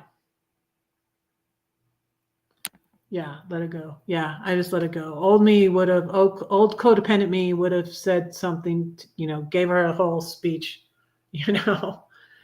And I was in the South, so I saw racism, and it was in the Southern Baptist Church where I was. And I found out from April A. Joy, the New Evangelicals, the one whose book I'm listening to, Star Spangled Jesus, that the Southern Baptist Church split off from the other Baptists over slavery in the 1800s. Duh. Yeah, let's get our rights back. Yes, let's go. But I didn't want to be sounding like all MAGAs are mean and nasty, because I've come across some that are mean and nasty. They're not all the same. All white women are not the same. All white women did not vote for Trump. I did not vote for Trump. I'm a white woman. Brenda's a white woman. She didn't vote for Trump, and that whole room was filled with, and I'm like, I'm kind of, and I kind of wanted to say something to her afterwards, but I didn't. And I'm just like, let me just let it go. Hi, Judy. How are you? And I was just like, this whole room is filled with white women. And yeah, I've seen TikToks too. Thank you. Yes, thank you. I've seen TikToks and videos too. Like I saw this woman's channel she's very light-skinned Black person, but going on like, we're not doing all the work anymore. We're stopping. We're done. And and I'm just like, it's not the time for us to turn on each other. And it's like, I know a lot of women that work hard too. And my mom was a Democrat all her adult life. And she was, I remember when I was 18, I don't think I even voted. And then I ended up being conservative because I was kind of like rebelling against my parents, but I thought rebelling in a good way. I'm like, you've made a whole mess of our whole family, because my brothers were, drinking and drugging and smoking and, not going to church, my sister. And I thought they made a mess of it. And my parents took my brother and I to Florida. And I think that's how we did become conservative. And what's so funny is like, I was watching Roy and Becky's video today, and he was watching the Dukes of Hazzard, and I'm like, yeah, that was a thing when we were kids. And my brother even got a red, and he became a redneck. He became a redneck in South Florida. That was red country. My parents stayed Democrat, and well, I don't know how they voted like every single year. They were in Florida for 5 years. I was in Florida for like 9 years. And then, that's where I married my husband. And then we moved to Georgia. We had our oldest child in Florida. But then they were in Texas. And I believe they stayed Democratic. And then they finally, in 1995, went back to California. But I think that's how really my brother and I became conservative, is being in the South there, even Florida, because we were in a conservative Presbyterian church, which was just like a Baptist church, really. So, and my parents went to a different church. We went to 2 different churches, and so I used to, yeah, I had Daisy Duke shorts. I had Daisy Duke shorts recently, after I lost weight too. I should have kept those shorts. Called them my lucky shorts. Or my unlucky shorts, maybe. I met that singer that I wrote that. Let me read that one to you. I met that singer when I was wearing those shorts. I shouldn't have gotten upset that he. Oh, and speaking of which, oh my goodness, this all ties together. I was at a concert, and they had the Dukes of Hazzard reunion where we lived in Georgia. That's what we were in the South. So to tie all of it together, and I'm going to read this poem about that singer that I met. He made a pass at me, and it was just like, ugh. It was so, why do I get into these situations? So annoying.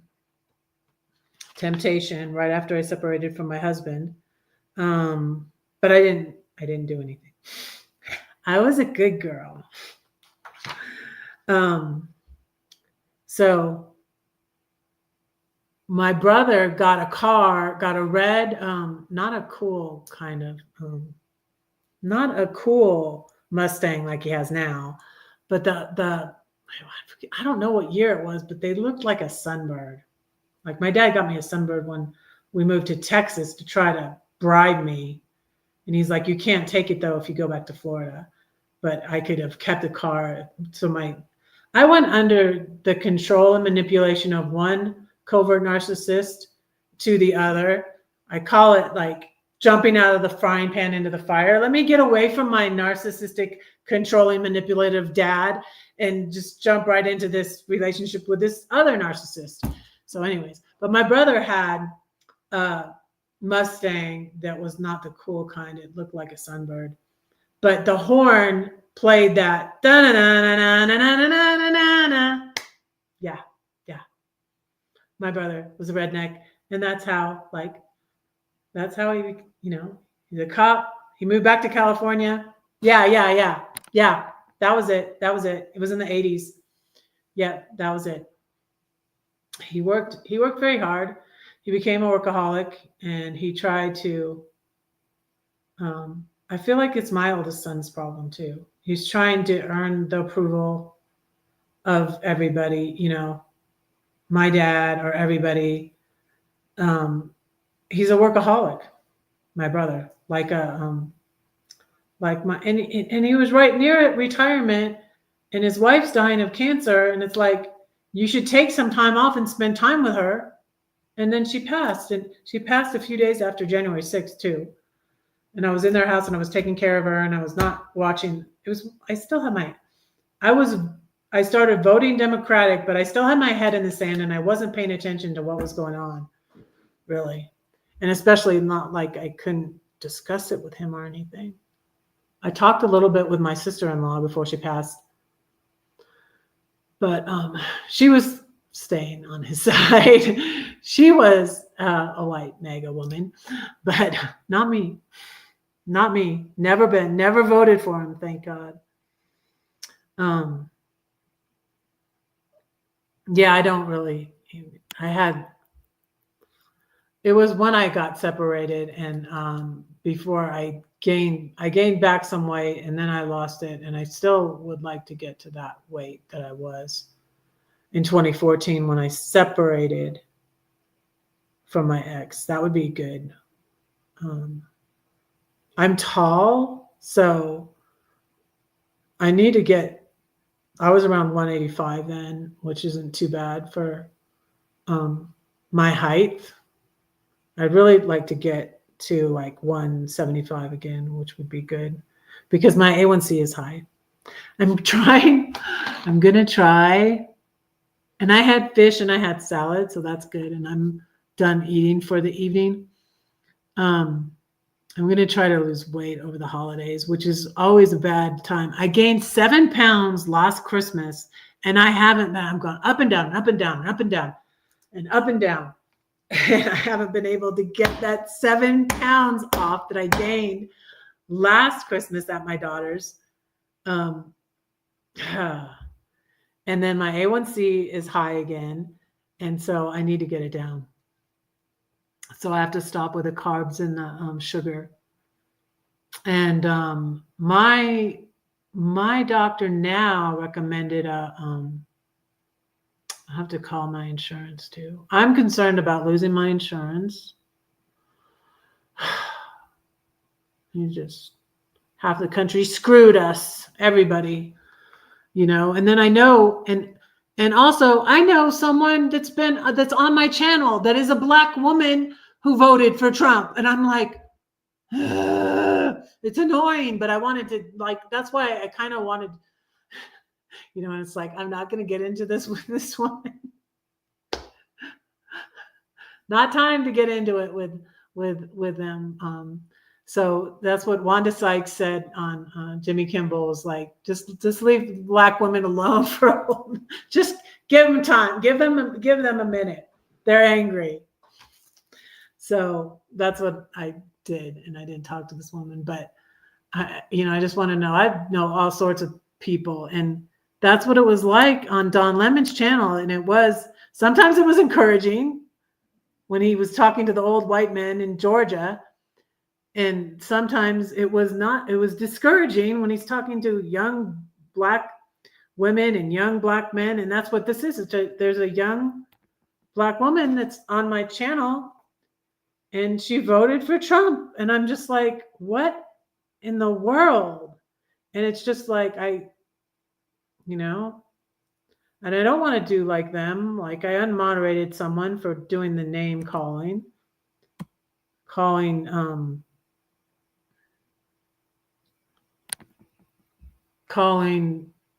Nancy Pelosi a hag. And I'm just like, no, that's not cool. Oh, you can't even talk about politics. You can't even have reasonable discussion. I'm like, no, not if you're going to call names, you know?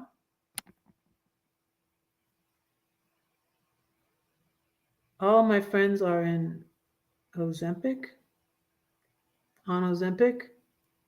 They are losing weight but look old and have no energy.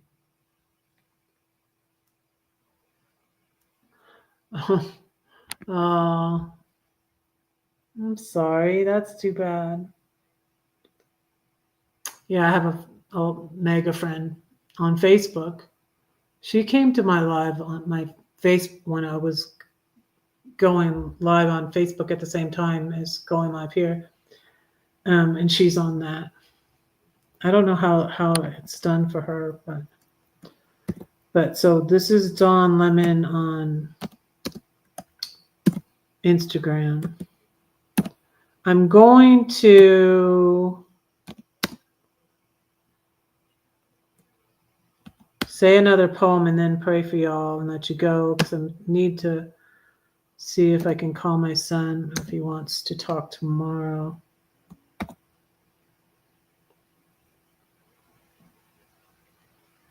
There's Don Lemon. No thanks, I'll stay fat. Yeah, I'm not gonna go on that.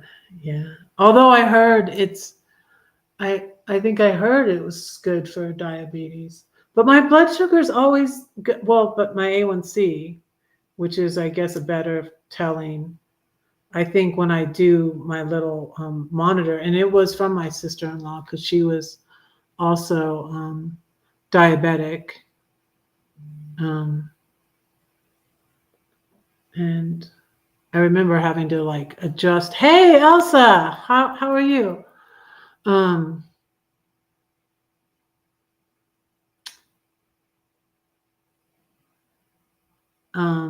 Yeah. So, and I, and I don't think like if it wasn't for, Ozempic is, yeah, okay. I didn't know that. I thought it was just for losing weight, but I've heard that it works for, but I don't think I want to go on that. But I'm getting you lowered yours? And what did you do? Did you cut out the carbs and the sugar? That's what did it last time I got my A1C down. And I just ate less. And I don't feel hungry that much, really. Like yesterday, I went to the meeting, the CODA meeting in Denver, and then we went out to eat afterwards. And I had the Happy Family. And, so rice, and I had Chinese food. And that's good. Oh, and you have a bad knee. Oh, I'm sorry. Yeah, I need to stop with the sugar. I love sugar. I love food, honestly. But I like to grill. I like to eat meat. I lost 30 pounds in 2008 when my youngest was 7 years old. And I did it, and it was the first time I was successful, and I lost that much weight. I lost 30 pounds. And I got to 165 then, but I kept on. I couldn't stay at 165. I would go up and around, up and down, up and down, up and down. And I'd usually gain some at over the holidays and then lose it in the summer, gain it and lose it in the summer. And that's how I was about 185 when I separated from my husband in 2014. So this poem I wrote about I'm going to read the poem I wrote about the singer, and that was kind of a temptation. And then I found out he was already married to a beautiful redhead. He kind of inspired the Ginger Me poem too, where I say, it seems like bad boys prefer me because this singer has a redheaded wife. And I'm just like, and I kind of like thought, I was like, well, maybe he's having marital problems. I was just like, no, he was just making a pass at me. Anyway, he's just a philanderer. But anyways, that's what this poem is about. And it's in the 7-Story Tree, which is my book from 2015. And if you want a copy, you can PayPal, Venmo me, Cash App me. I'm Redheaded Riding Hood on all of those. And I will send you a copy. It might take a little bit more time right now, though, because I need to order more.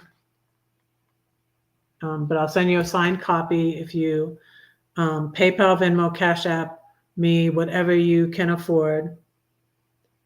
And I will send it to you. But if you're out of the country, anybody listening on the replay, please send extra because it costs a lot to send out of the country.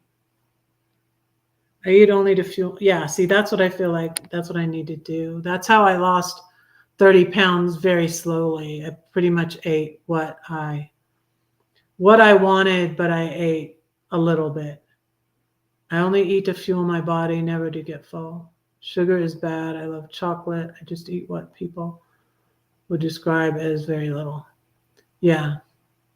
That's what I did to lose 30 pounds. Like since I left Georgia from 2020 to 2023, which is like 10 pounds a year. Took me a long time, but I lost 30 pounds. And then, last Christmas, 2023, I gained 7 pounds back. Just been struggling to lose it because I love the sweets. Pre-knee injury, I lost a lot on Atkins. See, my mean doctor back in 2008 or 2007, he called me the day after Christmas, 9:30 at night. Consider me the ghost of Christmas future. You got to lose weight or you're going to become an insulin-dependent diabetic. Yeah, and he had told me before to eat vegetables and meat. Eat vegetables and meat, no fruit. And I did eat a little bit of fruit though. I did eat fruit. And I was still able to lose 30 pounds in 2008.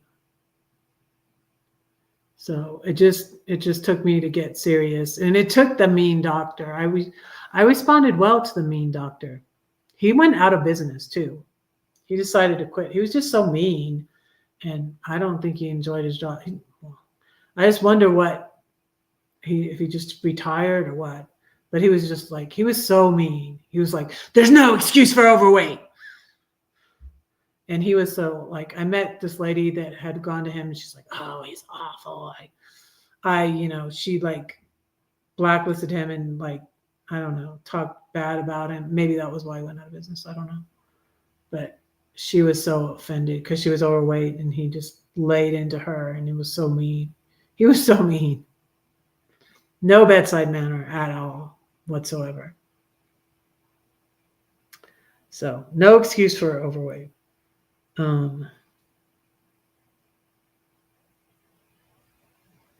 Yeah.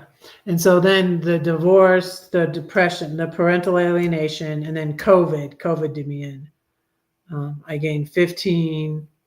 Then I gained it all back in extra and more. I gained back that 30 pounds though that I lost in 2008 very, very slowly.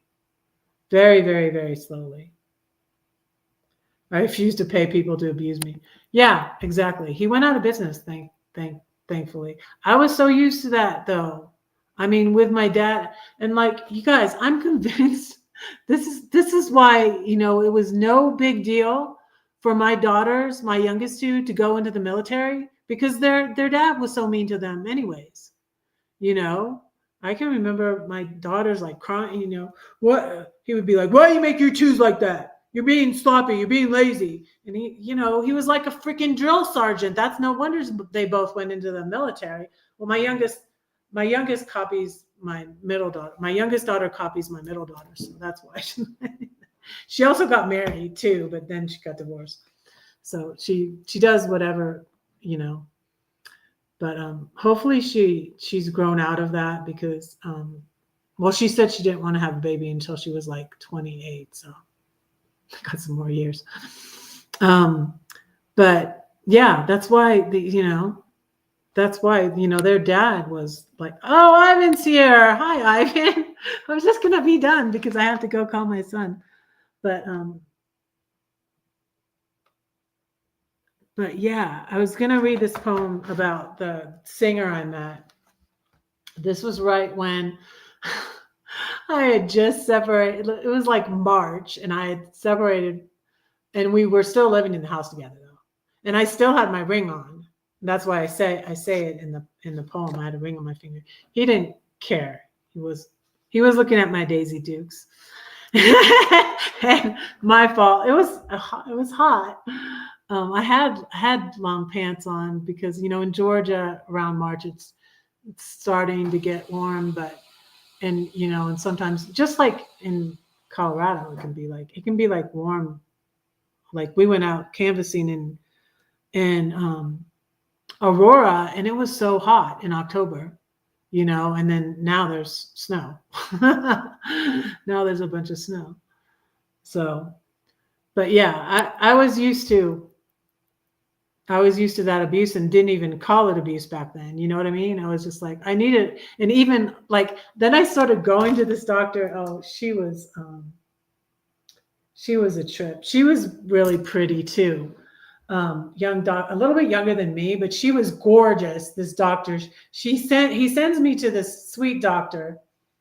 And her name is Dr. Maribel Vaughn. Dr. Maribel Vaughn in Macon, Georgia. And she's blonde, she's gorgeous, and she's not mean, She's a Southern lady. And I'm like, I said to her, I'm like, I need you to be mean. I need you to be mean. I need you to get off to me. And I'm like, what happened to Dr. Wilkinson? What happened to Dr. Wilkinson? And of course, I'm like, this is a narcissistic doctor. And I'm finding this to be the case a lot, like a lot of narcissists like Trump. Not all, I'm not making a blanket statement again.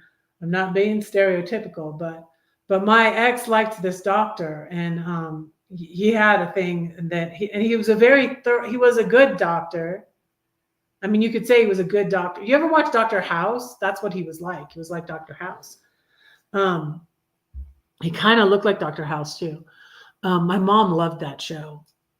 I didn't watch it though, but my mom loved that show. But I think Dr. House was kind of like that. So how are you, Ivan? Are you still up in Canada? Or did you come down or yet? So anyways, that was the mean doctor, and he got me to lose 30 pounds. And then I was so mad because when I got to 165, he had quit. I couldn't go. I wanted to show him, like, I did it. See, I did it. And but he had quit already and sent me to sweet Maribel Vaughn. So, but I asked her to be mean, but she wouldn't be mean. And I think my ex liked her too. But he didn't like. I won't say that. Oh, you get in so much trouble. I pray my ex doesn't watch this, but he didn't want to talk to her about her. No, I won't say it. You can guess what I was going to say. But he liked her too. He liked the narcissistic doctor, and he liked the cute little blonde doctor. But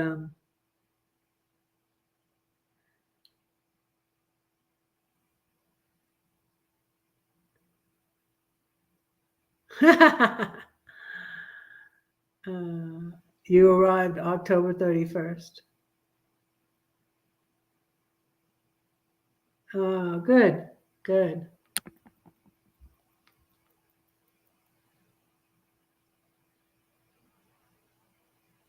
You didn't go through Denver though, I guess. No, don't say anything. Don't say anything if you did. Just don't say anything if you did. I'm going to read this poem. And kind of like, there's so many songs and verses, but this verse right here, so the king will desire your beauty because he is your Lord, worship him. That's where I got the crown tattoo from. And I did get my first, this one and this one I got in 2014 when I went to California. And it's from this verse.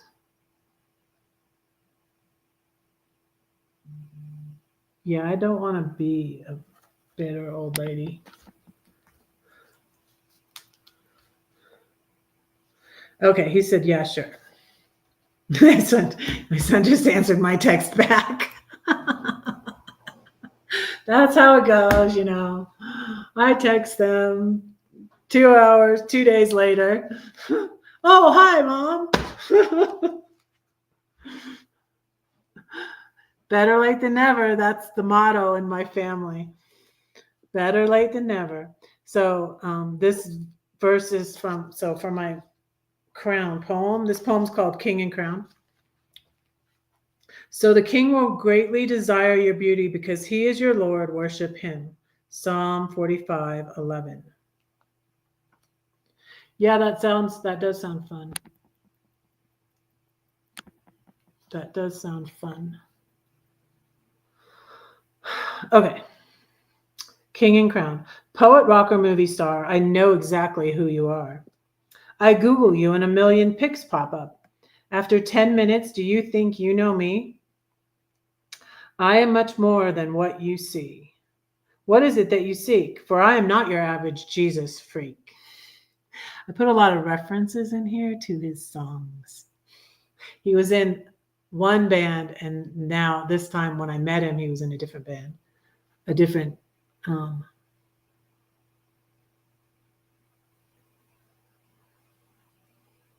a different Christian band, actually.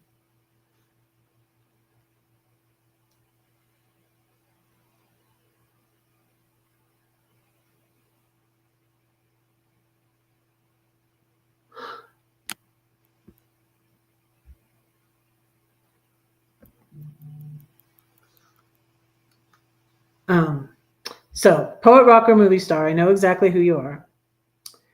I Google you and a million pics pop up. After 10 minutes, do you think you know me? I am much more than what you see. What is it that you seek? For I am not your average Jesus freak. Perhaps you see the fear and longing in my eyes, but I am so tired of lies. Yes, there's a ring on my finger, yet my heart is cold. Sometimes I feel fat and old. Bad boy, believer, philanderer, but I am no better than you. We are just the same, we two. Sinners saved by simple grace. So you say you want to see me again? How can you see me again when you missed me the first time? He invited me to hang out with him. Can you imagine you just meet like a singer you've known? I was just like, in my Daisy Dukes. I was oblivious. Very naive. I was very naive even when I got separated and divorced. That's how the day rape happened. It's very naive. I was like, I was saying his name because I like knew when I saw him. I'm like, I'm looking out for, because I know that he's the lead singer. He was in this band before, and and I'm a fan. And I was looking because it was outside, and like I said, it was where they had the Dukes of Hazzard reunion thing. They had a Dukes of Hazzard reunion thing. It was like a little racetrack in this little itty bitty town I lived in, outside of Warner Robins, Georgia. Right near Warner Robins, Georgia. And very unusual for them to have a concert in this little town, but it wasn't very full for some reason. And and so I saw him, and went up to him and I hugged him. That was stupid too. Sometimes I feel fat and old. Bad boy, believer, philanderer, but I am no better than you. We are just the same, we two. Sinners saved by simple grace. Do you want to see me again? How can you see me again when you missed me the first time? That's from a Heart song. It seemed like you knew me, but you looked right through me. That's from the song Magic Man by Heart. It's all my fault, of course. My daughters know I'm a bad dresser. I had the Daisy Dukes on. Forever the second guesser. I shouldn't hug strangers. I didn't see the danger until you said, I'll see you later. I felt the light touch on my back. Don't dwell on all the things you lack. Could this be a satanic attack? The chills go down my spine. I hear the hubby say, you are mine. He was very possessive. There's tension in the air. I want to walk you to your bus. I hear the dark-haired one again. What about us? I'm through with you. If you had come with me, I wouldn't be hanging here on this cliff. I'm listening to him saying he wants to see me again.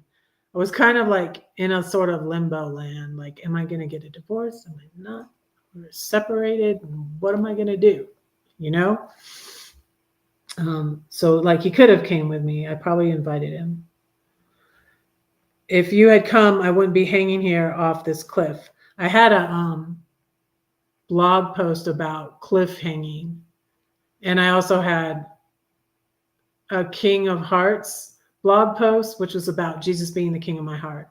So that's where this poem I put in one of my blog posts. And I had a blog post about cliff hanging, which was about like you're going like too close to temptation and you're going to fall off the cliff, you know? So I'm listening to him saying he wants to see me again. That voice, oh my God. Come on, Susan, make the choice. The right one, wake up. That's his voice I hear saying, remember me, king and crown one day we'll meet. Don't let what the womanizer says go to your head. He just wants you in his bed. This man's a mess, a hot mess, just like you. But the king desires my beautiful heart. That's from Psalm 45. He delivers me, will never part. The princess is all glorious within. That's from Psalm 45. She doesn't want to sin. She only wants to honor him. I'll worship my king forever. I'll sing. My heart overflows with this theme. So to you, I'll say goodbye. Jesus loves both you and me. Surrender all to him and you'll see he makes us all royalty. And I'm still a fan of you, but just not what you do. Most importantly, he is too. Was a total hoot. A bunch of old farts gather for an afternoon of entertainment, drinks, and crappy food. And when the full moon crests the mountaintop, the music stops and everybody howls. That's cute. That's funny. That's funny.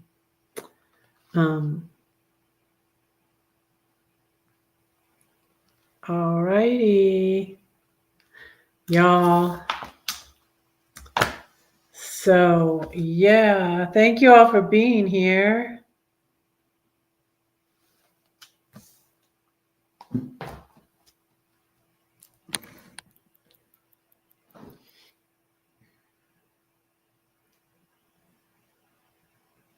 I think I got everybody on my list now.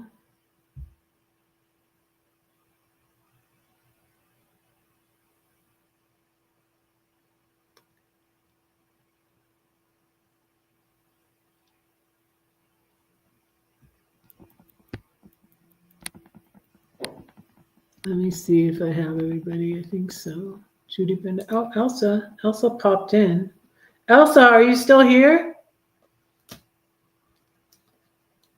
Elsa didn't say a lot. I wonder if she lost her connection. Are you still here, Elsa? You're welcome. Thank you for being my virtual buddy. I'm hoping so this week I'll talk to Pam Hemphill. She was a January 6er and she went to prison for 2 months. She's MAGA Granny. They call her MAGA Granny. But she left MAGA and now speaks out. And she was campaigning for Harris, and she speaks out about Trump and trying to sound the alarm and stop the false narrative about January 6th. January 6th was very bad.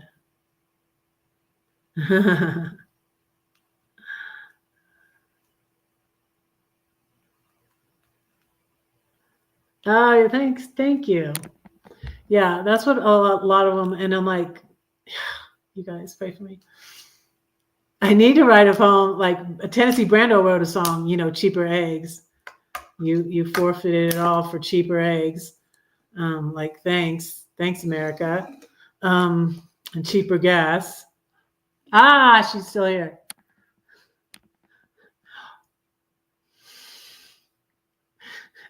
Brenda needs to sing, my name is not Elsa. I was talking about the other Elsa. The guy singing, my name is not Susan, but my name is Susan.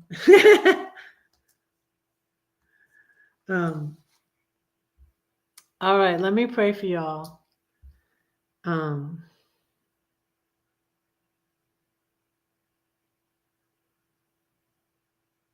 Yeah, Tennessee Brando. Mm-hmm. Yep. So I need to write a poem about all of this, y'all. There's a lot of like the church hurt poems are in here too. And I wrote poems about everything. In red poems, there's poems about my Airbnb, because I write about just like what I'm going through. So there's I have poems I've said for y'all about my Airbnb, and I'm going to be doing more poetry poems, more poetry videos. Again, I do have a lot on my channel, so check it out. But I'm going to be doing more poetry poems. I might have somebody film me on Sunday saying my poems at church. Yeah, I might have somebody do that.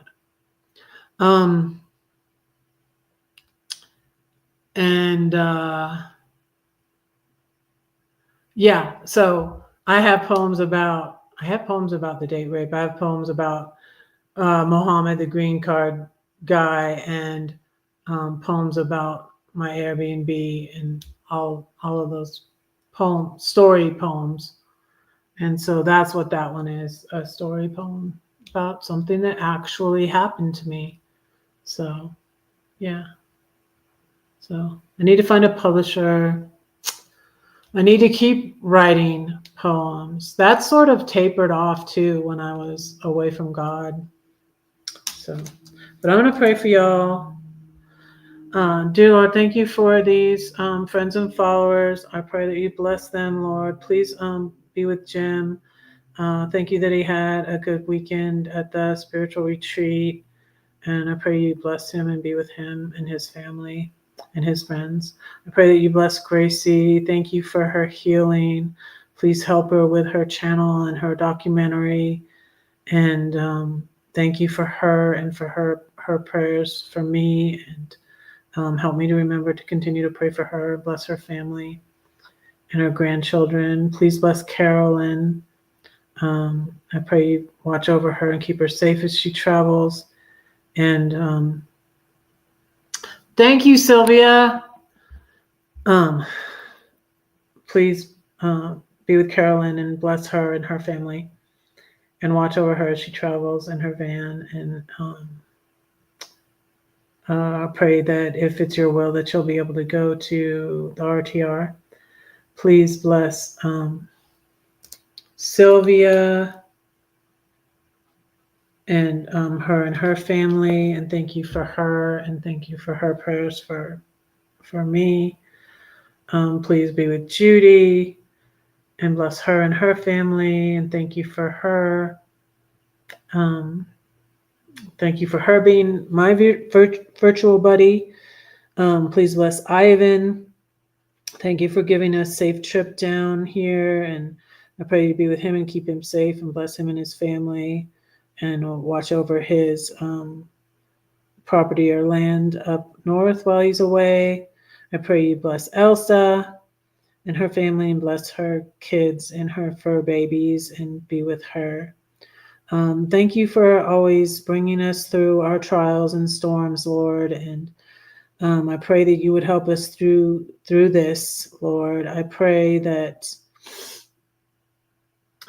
you would help us to be active and call our senators and do what we can to keep Donald Trump from doing all the bad things he has planned. We pray that you will intervene, Lord, and we pray that you would help us to stand together, Lord. I pray for that woman who was upset. I pray for, all the women who are hurting and upset right now, Lord. Help us to stay strong. Help us to stay together. Help us to be united in combating this bad decision that half of the American people have made, a little more than half, I guess.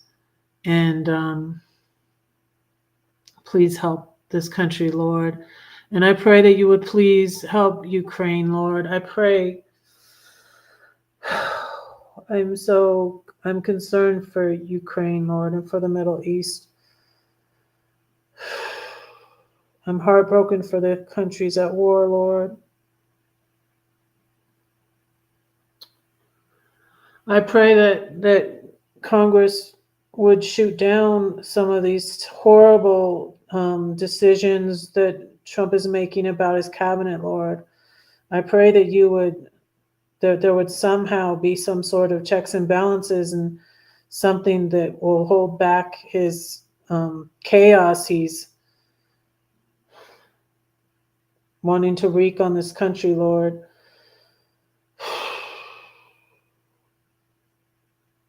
We pray for the people who are afraid right now, Lord, that they would be brave, that you would give them, that you would console them, that we would console each other, Lord. That you would just guide us as a resistance in what we can do and what we should do in a legal and peaceful manner, as Pam Hemphill says, Lord. Please show us and guide us about what we can do.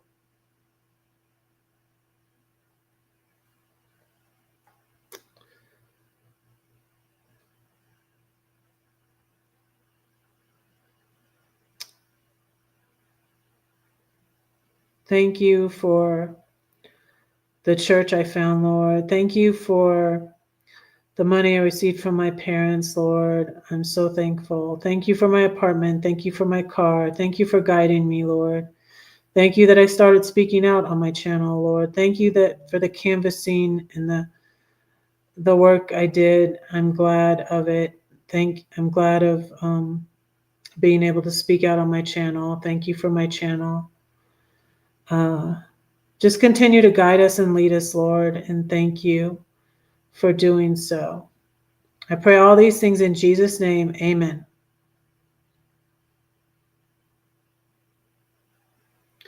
It is all in your hands, Lord. Yep, it is. And Lord, please bless all my children and my grandchildren, and I thank you for them. And I pray that you would bless them, Lord. And I pray that that I might be able to be in touch with all of them in the future, Lord. And I thank you for them. And I pray that you would bless them and their spouses. And I pray in Jesus' name, amen. All right, I'm going to let you guys go. I've gone 2 hours and 48 minutes. Wow, that's a long time. All right, I'm going to go. I got to FaceTime my son. Don't say that no one cares for you, because I do and God does too. Don't forget to pray for Red, because Red is praying for you. Good night. Bye. I'll see you Monday in devotion tomorrow and Sunday. Bye.